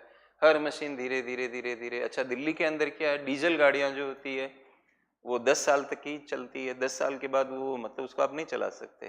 तो एक तरह से आप कह सकते हो कि 10 साल की पीरियड में वो धीरे धीरे खराब हो रही है। अच्छा, एक व्यक्ति 10 लाख रुपए की गाड़ी लेके आता है डीजल की, टैक्सी में चलाने के लिए, और टैक्सी में पैसेंजर को बिठाता है, तो ये वस्तु है या सेवा है? क्या है ये सेवा है, सेवा दे रहा है वो, और सेवा का उत्पादन कर रहा है, उसको पैसा मिल रहा है, इनकम आ रही है, ठीक है।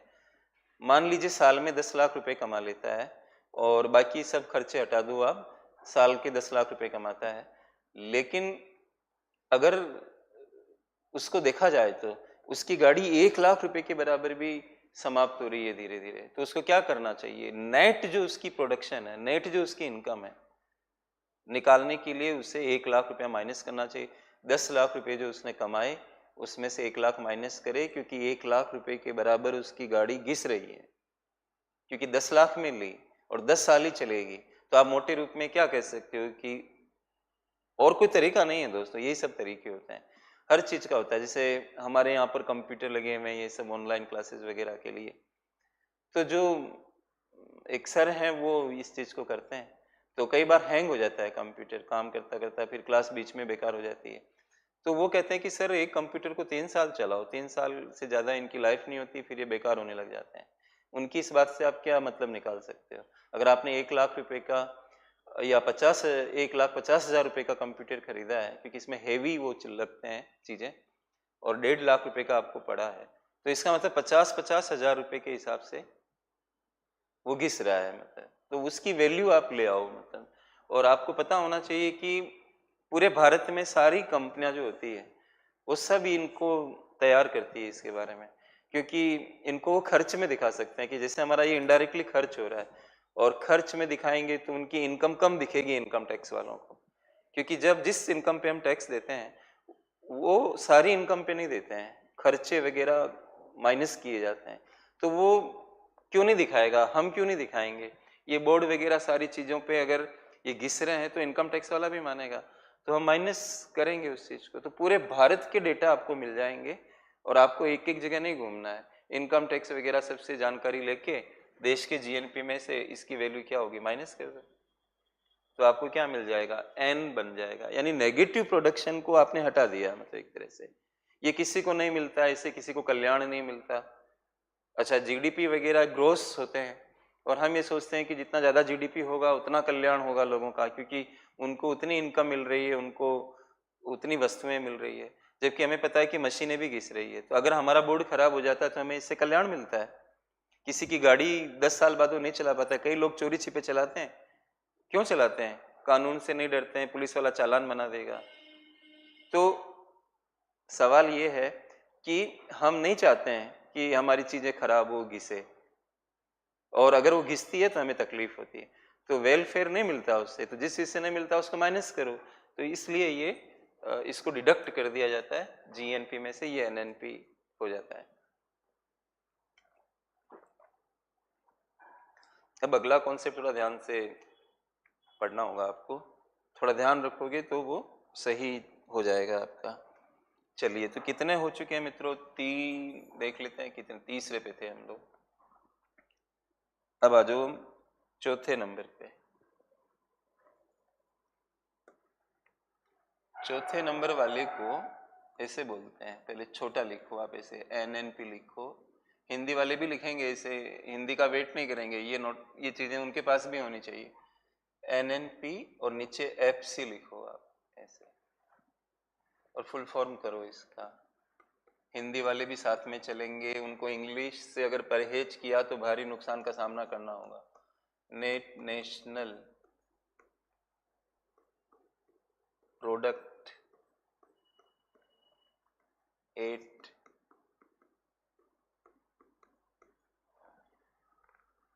Net national product 8 factor cost, ये शब्द आ गया एक नया, चिंता मत करो, अंडरलाइन कर दो लेकिन इसको, फैक्टर कॉस्ट।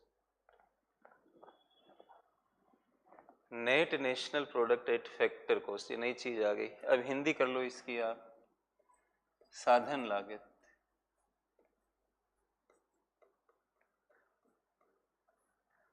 साधन लागत पर निवल राष्ट्रीय उत्पाद।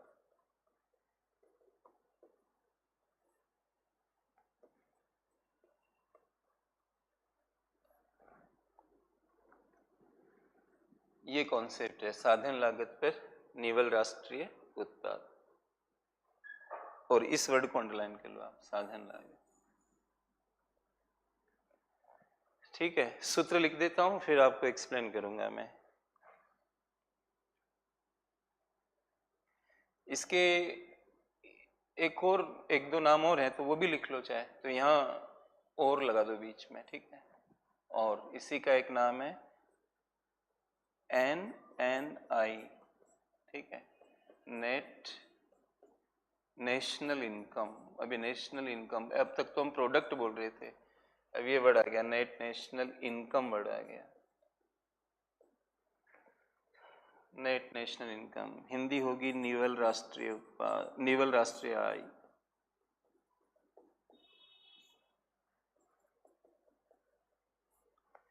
और साधारण रूप में इसको राष्ट्रीय आय भी कहते हैं, तो एक बार और लगा दो आप, और यहाँ पर लिखो NI, नेशनल इनकम।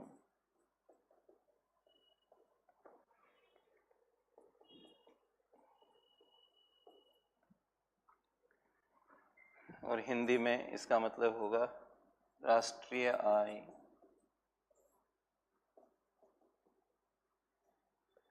ठीक है, आप कुछ भी बोलो, NNPFC बोलो या NNI बोलो या NI बोलो, एक ही बात है। अब इसका हम सूत्र लिखेंगे दोस्तों, है ना, सूत्र होगा इसका, तो एरो बना दो ऐसे आप।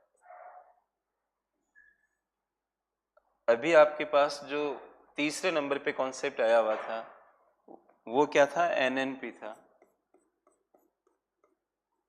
यही था ना तीसरे नंबर पर, NNP।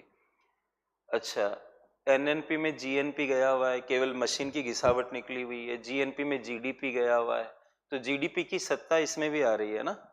अच्छा, GDP जो बहुत धैर्य पूर्वक शांति पूर्वक इस चीज को सुने, GDP किस पे निकाला था हम लोगों ने? मार्केट प्राइस, बाजार में क्या रेट है किसी चीज की, उसको लिया हमने, बाजार, तो बाजार कीमत पर।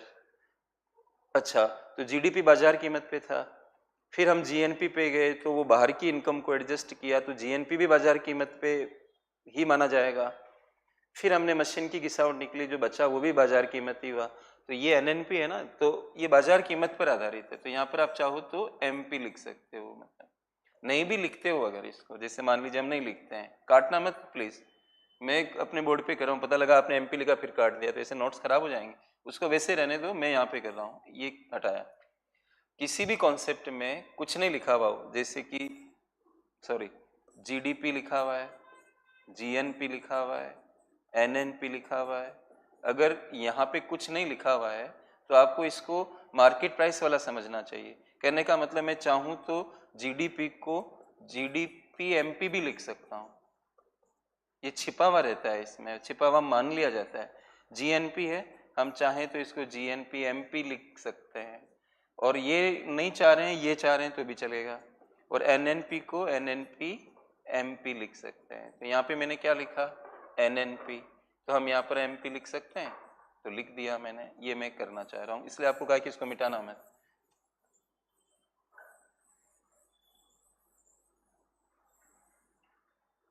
यानी बाजार मूल्यों पर एनएनपी, ये मार्केट प्राइस के ऊपर एनएनपी है ना, एनएनपी एट मार्केट प्राइस, इसको ऐसा बोला जाता है, बाजार मूल्यों पर एट मार्केट प्राइस। इसमें से आपको टैक्स जो जुड़े हुए होते हैं, मार्केट प्राइस किसी भी चीज के, जैसे मार्केट है तो इसमें टैक्स होगा, जीएसटी वगैरह रहते हैं, वो हटाना है इसमें से।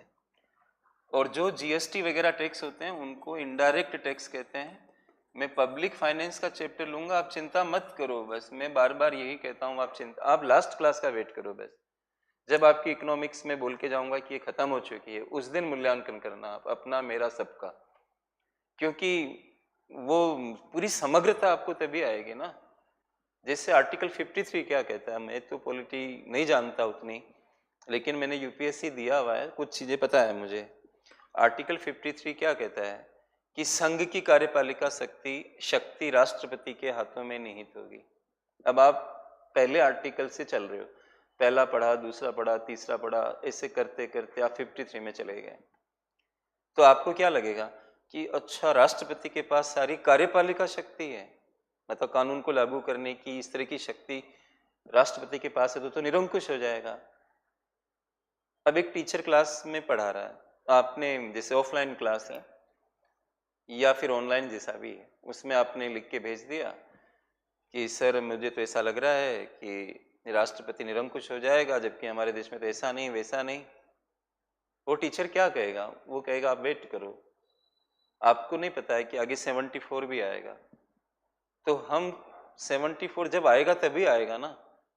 हाँ हाँ, जब हम राष्ट्रपति के बारे में उसकी पोजीशन का निरूपण करेंगे तो हो सकता कोई एडवांस का आर्टिकल उठा के हम वहाँ पे बात करें, लेकिन ऐसे सीक्वेंस में चल रहे हैं तो पूरा व्यू आपको कब मिलेगा, जब कॉन्स्टिट्यूशन के आखिरी आर्टिकल में आप जाओगे। आर्टिकल 74 कहता है कि there shall be a council of ministers to aid and advise the president of India. एक मंत्री परिषद होगी, और थर्ड पर्सन के साथ फर्स्ट पर्सन का हेल्पिंग वर्ब लग रहा है, शेल, देर के साथ विल लगता है, शेल लग रहा है, तो इसका अर्थ ये होता है कि ऐसा होगा ही। मतलब जैसे आप गांव जाने की कह रहे हो तो आई के साथ शेल लगता है, लेकिन आप उल्टा लगाते हो, आई विल गो, तो इसका मतलब आप जाओगे जाओगे। तो भाई 74 आएगा जब आएगा ना, तो ये मैं आपको निवेदन करना चाहता हूँ कि इकोनॉमिक्स जब आप पूरा आ जाएगा तभी तो एक व्यू बना पाओगे। अभी तो मैं ऐसे धीरे धीरे ले जा रहा हूँ आपको, तो आप असहज मत हो। इनडायरेक्ट टैक्स का नंबर आएगा, पब्लिक फाइनेंस, आप मेरा क्लास नियोजन देख लो, प्लानिंग जो मैंने बताया था आपको कि 6 चैप्टर पढ़ाऊंगा आपको। पहला नेशनल इनकम होगा, याद होगा आपको, उसी में हम चल रहे हैं। उसके बाद मैंने पब्लिक फाइनेंस लिखा। पब्लिक फाइनेंस का मतलब क्या होता है, लोक वित्त, सार्वजनिक वित्त, सरकार का वित्त। अब सरकार का वित्त कहाँ से आता है, टैक्स से आता है। और भी तरीके हैं, विनिवेश भी करते हैं, मैं उनकी बात नहीं कर रहा, लेकिन टैक्स मेजर होता है। और टैक्स दो तरह के होते हैं, डायरेक्ट इनडायरेक्ट। लेकिन अभी मैं टैक्स पढ़ाने लगूंगा तो क्लास ध्वस्त नहीं हो जाएगी। हमें जाना इलाहाबाद तो हम फतेहपुर क्यों उतरेंगे। इसलिए दोस्तों क्या है कि बताऊंगा जब बताऊंगा आपको, लेकिन अभी ये ध्यान रखो कि वस्तुओं के ऊपर जितने कर लगते हैं, ये वस्तुओं की प्रोडक्शन है, जाहिर सी बात है हम इनकम टैक्स क्यों लाएंगे यहाँ पे, ये सारी वस्तु सेवा है, तो इनसे जुड़े टैक्स कौन से हैं, इनडायरेक्ट टैक्स। जो वस्तु सेवा पे कर लगते हैं उनको हम क्या कहते हैं, इनडायरेक्ट टैक्स। वो इसमें से माइनस करना है, क्यों करना है, क्या चक्कर पड़ रहा है, वो हम आपको बताएंगे। अभी आप पहले सूत्र पे जाओ। अगर वस्तु सेवा पे आप कोई सब्सिडी दे रहे हो, छूटें दे रहे हो, वस्तु सेवा में अकाउंट में डाल रहे हो, उसकी बात नहीं हो रही है। यहाँ पे वस्तु सेवा है ना, जैसे आपके खाते में गैस सिलेंडर का पैसा आता, वो नहीं। अगर हमें कोई सामान, ये बोतल पे सब्सिडी है, इलेक्ट्रिक व्हीकल्स की जैसे हम बात कर रहे हैं भारत में, तो उनकी कीमत पे सब्सिडी है, जैसे फर्टिलाइजर पे सब्सिडी होती है, तो वो आ जाएगी यहाँ पे, क्योंकि जो सब्सिडी वस्तुओं से जुड़ रही है, वस्तुओं की कीमत से जुड़ रही है, जो टैक्स वस्तुओं की कीमत से जुड़ रहे हैं, उन्हीं को प्लस माइनस करना है, दूसरों को नहीं करना है।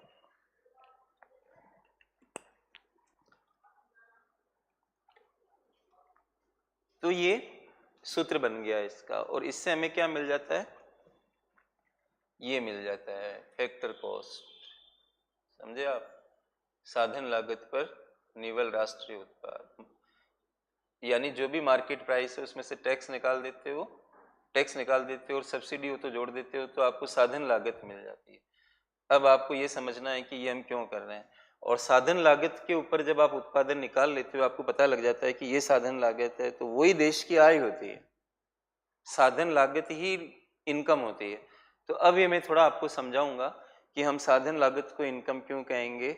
आपको ये समझना पड़ेगा।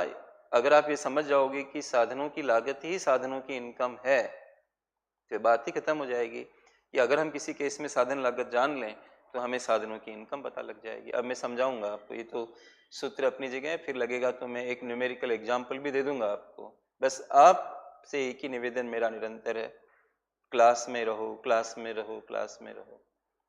दिल्ली वगैरह आने की आपको कोई ज़रूरत नहीं है। लोग दूर दूर से आम लोगों से पढ़ने के लिए आते हैं। खान सर का शुक्रिया अदा करो बार बार कि एक ज़बरदस्त ढंग से उन्होंने इस चीज़ को किया, इस बात में कोई दो राय नहीं है। राइट? हम भी पहले उनके लिए उतना अच्छा नहीं सोचते थे, लेकिन अब ऐसा फील होता है कि वो, क्योंकि कई बार समझ, नया व्यक्ति जब कभी आता है तो मालूम नहीं चल पाता है कि वो किस तरह का उनका विजन और थॉट है। जब आप धीरे धीरे टच में आते हो तो ही समझ में आता है। और बहुत खान सर को वेट करना पड़ा मेरा, मतलब आप पूछिएगा उनसे कि कितना इंतजार किया, लेकिन वो माने नहीं। उन्होंने कहा सर मुझे कुछ भी हो आपको लेना है। उनका जो विनम्रता मैंने देखी, लगातार उनका इंतजार देखा, और अक्टूबर नवंबर से लेकर वेट करते करते करते करते यहाँ तक वो आगे किस लिए, मतलब किसके लिए किया उन्होंने? आपके लिए। और आप ही ध्यान नहीं लगा। वो व्यक्ति रिस्क उठा रहा है इतने बड़े स्तर पे, इतनी कम फीस पे, और इतने बड़े पेमेंट्स वो लोग मतलब कर रहे हैं। किस चीज के लिए वो व्यक्ति ये करना चाह रहा है? तो आप उस बात को समझो, उस महत्व को समझो। ये चीज जो आसानी से आपको मिल रही है कि हाँ ये, आप फीस कोई उसकी वैल्यू नहीं तय कर सकता है। आप इसका चाहे 1 करोड़ फीस दे दें या 1 रुपया दे दें, मतलब वो नहीं है। आप उस फीस के हिसाब से इसको लूज मत समझो कि अच्छा चलो कोई बात नहीं ऐसा वैसा। आप ये सोचो कि हमें अवसर दिया, और भाग्यशालियों को ही अवसर मिलते हैं दोस्तों। बहुत भाग्य है आपका कि आपको ये अवसर मिला है। तो आप पूरा ध्यान लगाओ। देखो मैं ये समझाता हूँ पहले, है ना, समझाने की बात करता हूँ। अभी हमने क्या लिखा, फैक्टर कॉस्ट, है ना। आप कहेंगे ये होती क्या, हमने तो सुनी ही नहीं थी अब तक। तो कोई डरने की बात क्या है, आप इसको हिंदी लिख लो यहीं पे, साधन लागत। अब आप कहोगे कि ये है क्या, क्या, ये साइड में करना, अपने नोट्स मत खराब करना। देखिए आपको मैं तरीका बता देता हूँ कि नोट्स बनाने कैसे हैं। ये आपका पेज है, ठीक है। तो इसमें आप ये एक जगह बना लो, मतलब ऐसे साइड में ऐसे बना लो। कुछ ऐसे दो तरफ बनाते हैं कुछ बच्चे, ठीक है। ये मुझे अच्छा नहीं लगता है कि वो दो तरफ में, तो कुछ इधर लिखने में आ रहा है, आपको पूरा नहीं आ पाता है। जब आपको यही जगह अलॉट करनी है तो इसको यहाँ ले आओ ना, तो इसको बड़ा कर लो, सीधी सी बात की है। तो आप इसको बड़ा बना लो, इसको हटा लिया, और इसको आपने ऐसे खिसका लिया ऐसे। तो यहाँ पे लिखते रहो, जो मेन नोट्स है वो यहाँ चल रहे हैं, बाकी यहाँ चल रहा है, जैसे ये समझा रहा हूँ। नहीं तो होच पोच हो जाएगा ना आपको यहाँ पे। अच्छा, ज्यादा मत पढ़ो, जो जरूरी वो पढ़ो। अब ये चीज आ गई क्लास में, तो आप इसको देखो। पूरा इकोनॉमिक्स और भारी भारी किताबें पढ़ने की आपको जरूरत क्या है? जब हम लोग आपको पढ़ा रहे हैं तो आप फिर किसी किताब में घुसने की कोशिश कर रहे हो, तो क्या आपको मतलब वहाँ पे इतना एग्जाम्पल 10 तरह की चीजें देकर किताब समझाएगी आपको? Why you are wasting your time? जो वर्ड आ गया उसको समझ लो। तो मैं वही, अब कॉमन सेंस से चलो। साधन लागत, साधनों को जो आप पेमेंट करते हो, साधनों को जो भुगतान होता है,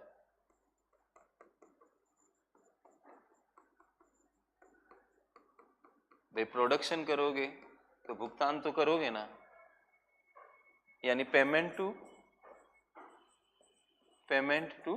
फैक्टर्स,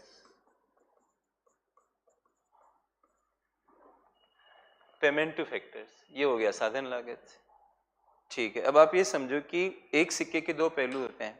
जैसे आपने निर्यात किया अमेरिका में, तो आप उसको क्या बोलो कि हमने निर्यात किया, उसी चीज को अमेरिका वाले क्या बोलेंगे कि हमने आयात किया। जैसे आपने $100 का निर्यात, इसको इधर रखिए, $100, डॉलर को ऐसे लिखते हैं ना, $100 का एक्सपोर्ट किया, निर्यात किया आपने अमेरिका में, तो आपको कोई पूछे कि अमेरिका ने आयात कितने का किया, तो आप क्या बोलोगे, $100 का भारत से उसने आयात किया। मतलब उनकी लैंग्वेज चेंज हो रही है, हम एक्सपोर्ट कर रहे हैं, वो इम्पोर्ट कर रहे हैं। सिमिलरली इसी प्रकार क्या है कि जो उत्पादक होता है, जैसे मेरा भी स्टाफ है, या खान सर के यहाँ मैं काम कर रहा हूँ, या और भी लोग हैं, तो वो सब क्या है, साधन है। खान सर उनको पेमेंट करते हैं, तो खान सर इसको क्या बोलेंगे, फैक्टर कॉस्ट। मैं क्या बोलूँगा जो अपने स्टाफ को दूंगा, फैक्टर कॉस्ट। ठीक है, मान लो मैं किसी स्टाफ को 50,000 रुपये सैलरी देता हूँ, तो मैं कहूँगा मेरे को इस की फैक्टर कॉस्ट आ रही है इस स्टाफ की कितनी, 50,000 रुपये। लेकिन उस व्यक्ति से पूछोगे जिसको मैं 50,000 दे रहा हूँ, तो वो इसे क्या कहेगा, मेरी इनकम है, फैक्टर इनकम। जैसे मान लीजिए मैं 5 तारीख को सैलरी देता हूँ, तो देखना आप नजरिया क्या है। जो स्टाफ है उसको 5 का इंतजार रहता है, अरे 5 कब आएगी, कब आएगी, कब आएगी, और आज 5 आ गई तो उसको लगेगा आज पैसा आएगा, वाह क्या दिन है आज। और मैं क्या सोचूंगा, अरे ये 5 तारीख बड़ी जल्दी आ जाती है, अभी तो गई थी। क्यों, क्योंकि मैं उससे लागत समझ रहा, मुझे पेमेंट करना है। लेकिन आप ये समझो कि मेरी लागत सामने वाले की क्या है, इनकम है।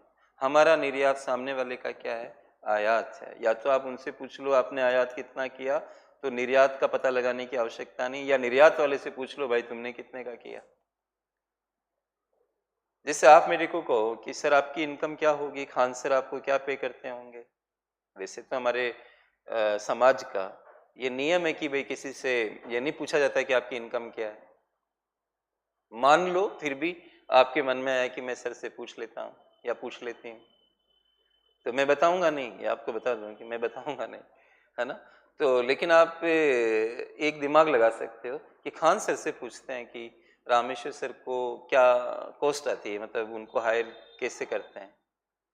अगर वो बता देते हैं कि ये हमारी कॉस्ट है, तो आप मेरे को इनकम नहीं भी पूछोगे तो भी अनुमान लग जाएगा ना कि हाँ ये इनकम सर की होगी। समझ पा रहे हो आप। एक छोटा एग्जाम्पल में समझो, फिर क्या करो उसको बड़ा कर दो। अब हमारे देश में जितने भी लोगों को पेमेंट मिल रहा है इस तरह का, लेकिन ये ध्यान रखना कोई बेरोजगारी भत्ता नहीं, इस तरह का नहीं, उत्पादन के क्रम में जो पेमेंट हो रहा है। जैसे किसी को वृद्धावस्था पेंशन मिल रही है, तो वो आदमी फैक्टर नहीं कहलाएगा, साधन उसको नहीं कहते हैं। जैसे आप कहते हो ना मानव संसाधन ये वो, तो बूढ़े लोग उसमें नहीं आते, मानवों में आ जाएंगे, लेकिन रिसोर्स में नहीं आएंगे क्योंकि वो काम नहीं कर सकते हैं। तो हम तो यहाँ पर क्या देखना चाह रहे हैं, मतलब साधनों की लागत देखना चाह रहे हैं ना। तो साधन वर्ड कहाँ यूज होगा, जहाँ कुछ न कुछ काम धंधा हो रहा होगा। तो आप क्या करो कि पूरे देश की साधन लागत पता लगा लो कि पूरे देश में जो उत्पादन हो रहा है उसकी साधन लागत कितनी आ रही होगी। जगह जगह जाके पूछ लो आप, वही देश के लोगों की आय होगी।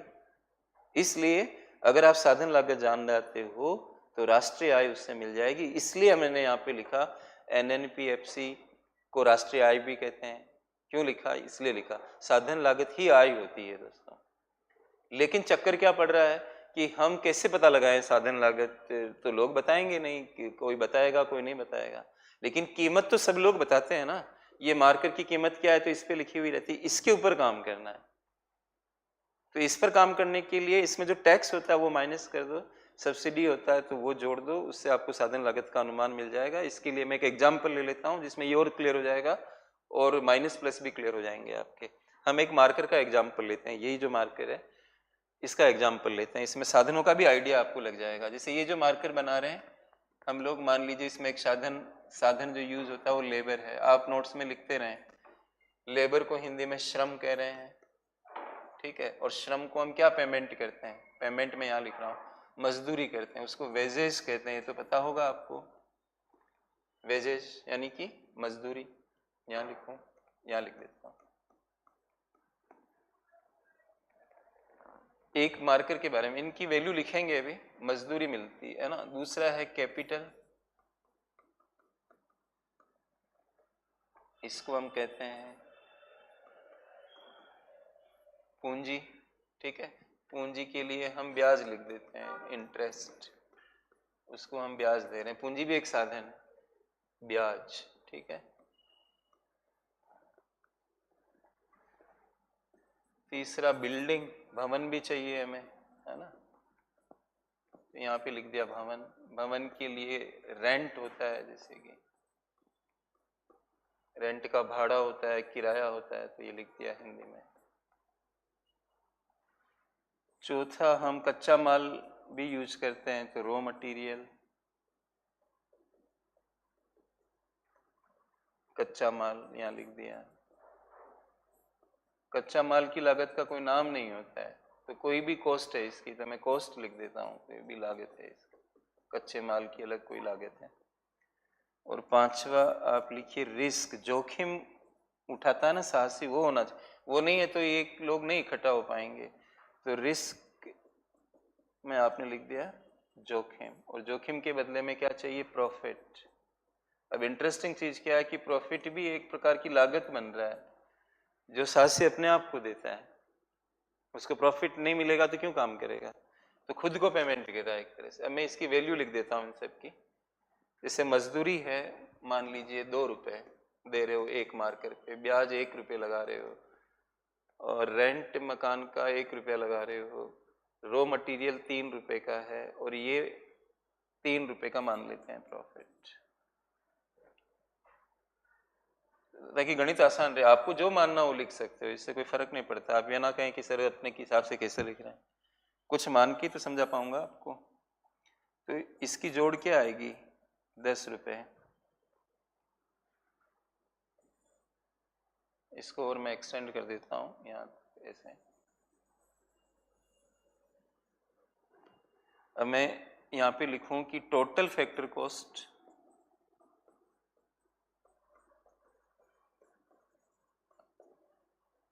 कितनी है, 10 रुपये, कुल साधन लागत,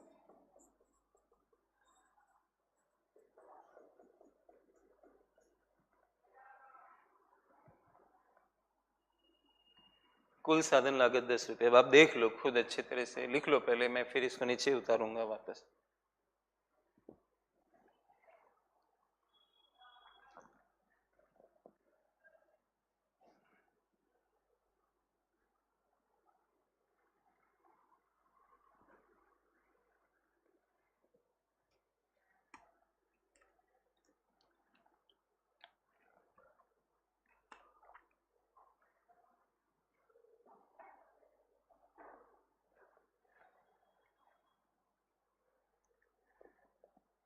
ठीक है, कुल साधन लागत। अब देखो मैं नीचे उतार रहा हूँ, जैसे कि आपको निवेदन किया है ना, कितना बढ़िया, बहुत अच्छे ढंग से आप पढ़ाई कर रहे हो, शांत हो इस समय, ये बहुत तारीफ वाली बात है आपके लिए। चेक कर लेना, गणित ऊपर नीचे हो सकती है, मैं स्पीड में हूँ, 2 और 2 4 3 7 और 3 10, ठीक है। मजदूरों को 2 रुपये, और कमाल की बात है कि हमने प्रॉफिट ऊपर से नहीं लगाया है, इसके अंदर ही है प्रॉफिट 3 रुपये, तो आप टोटल फैक्टर कॉस्ट 10 रुपये बन गई इसकी। अब आपको कोई पूछे कि लोगों को इनकम कितनी मिली, तो इनके पास जाके पूछोगे, मजदूर आपको क्या बताएगा कि मुझे 2 रुपये मिले, ये कहेगा मुझे 1 रुपया मिला, ऐसे ही बताएंगे आपको, तो उनको जोड़ोगे तो भी क्या मिलेंगे, 10 रुपये। तो इसका मतलब फैक्टर कॉस्ट ही का दूसरा रूप क्या है, वो फैक्टर इनकम है, साधनों की इनकम है। इसलिए अगर हम फैक्टर कॉस्ट पता लगा लें तो हमें साधनों की आय पता लग जाएगी, ठीक है।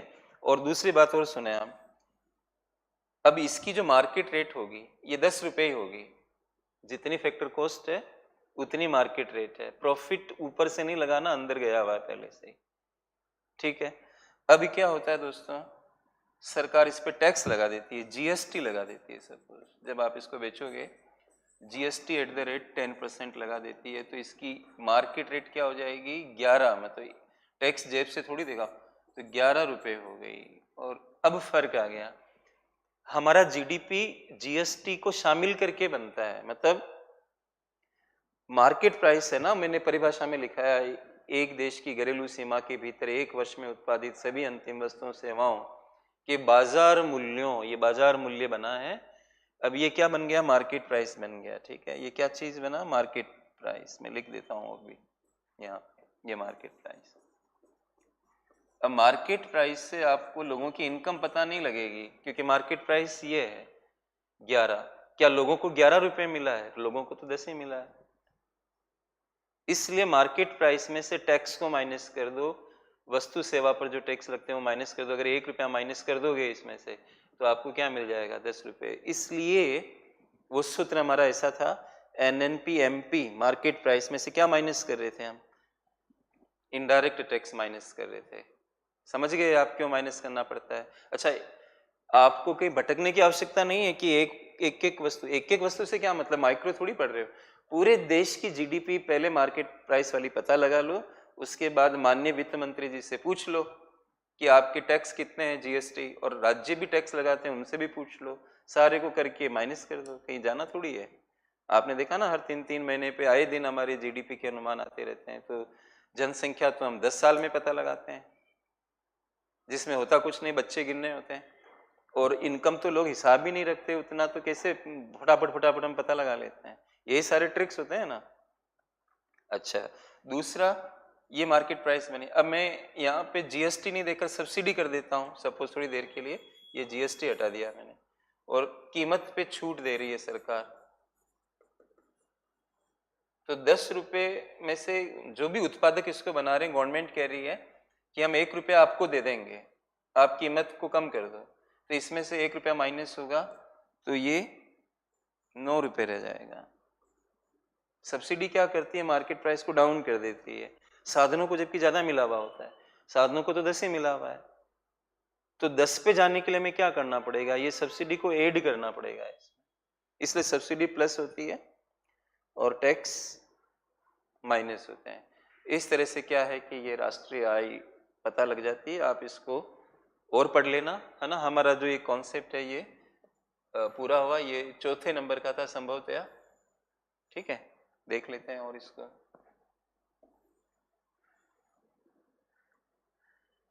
चौथे नंबर का था ये, 5वें पे आइए।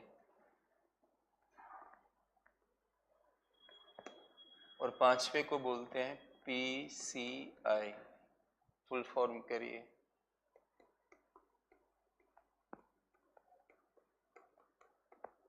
सॉरी, इसको साथ में लिखिए, गैप आ गया थोड़ा। Per capita income. बस आप सारी घाटियां पार कर चुके हो राष्ट्रीय आय की। मुख्य दो एक कॉन्सेप्ट और है, वो देखेंगे हम लोग बाद में। प्रति व्यक्ति आय।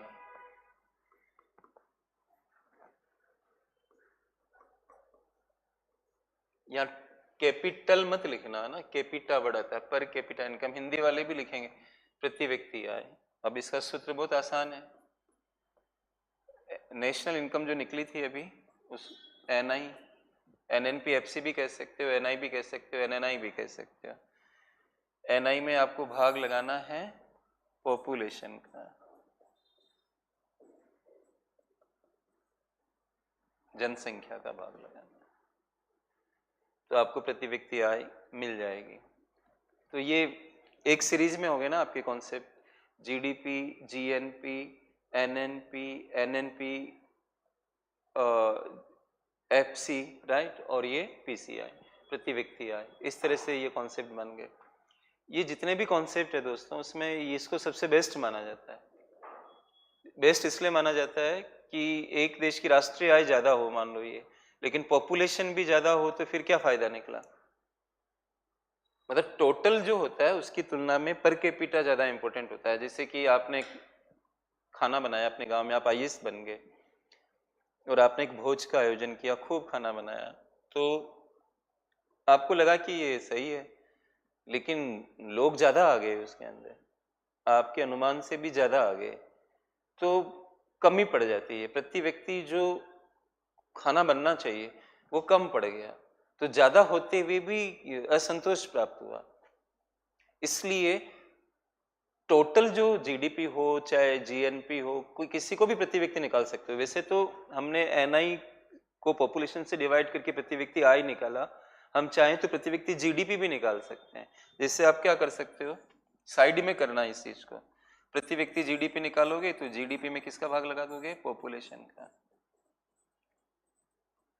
और ये ध्यान रखें कि जीडीपी के बिना इसका अस्तित्व नहीं है। कभी कभी यूपीएससी आपको प्रति व्यक्ति आय देने की जगह प्रति व्यक्ति जीडीपी भी दे सकता है ऑप्शन में, कि सबसे बेहतर सूचक कौन होता है आर्थिक कल्याण का। एक यूपीपीसीएस में सवाल आया हुआ इस तरह का, तो वहां पर उन्होंने प्रति व्यक्ति आय देने की जगह प्रति व्यक्ति जीडीपी दे दिया। तो आप भ्रमित मत होना कि सर ने बोला प्रति व्यक्ति आय, इसमें तो है ही नहीं। अरे प्रति व्यक्ति कोई भी चीज हो, वो टोटल की तुलना में हमेशा अच्छी होगी, क्योंकि आप प्रति व्यक्ति उस चीज को देख रहे होते हो, राइट। तो दोस्तों आज इतना ही हम लोग पढ़ेंगे और फिर मैं अगली क्लास में मुलाकात करता हूँ। बहुत बहुत शुक्रिया और बहुत बहुत आशीर्वाद की बहुत आप आगे की तरफ जाओ और सब चीज़ों को गहराई से पढ़ो, ध्यान दो। Okay, so see you in the next class. Thank you very much.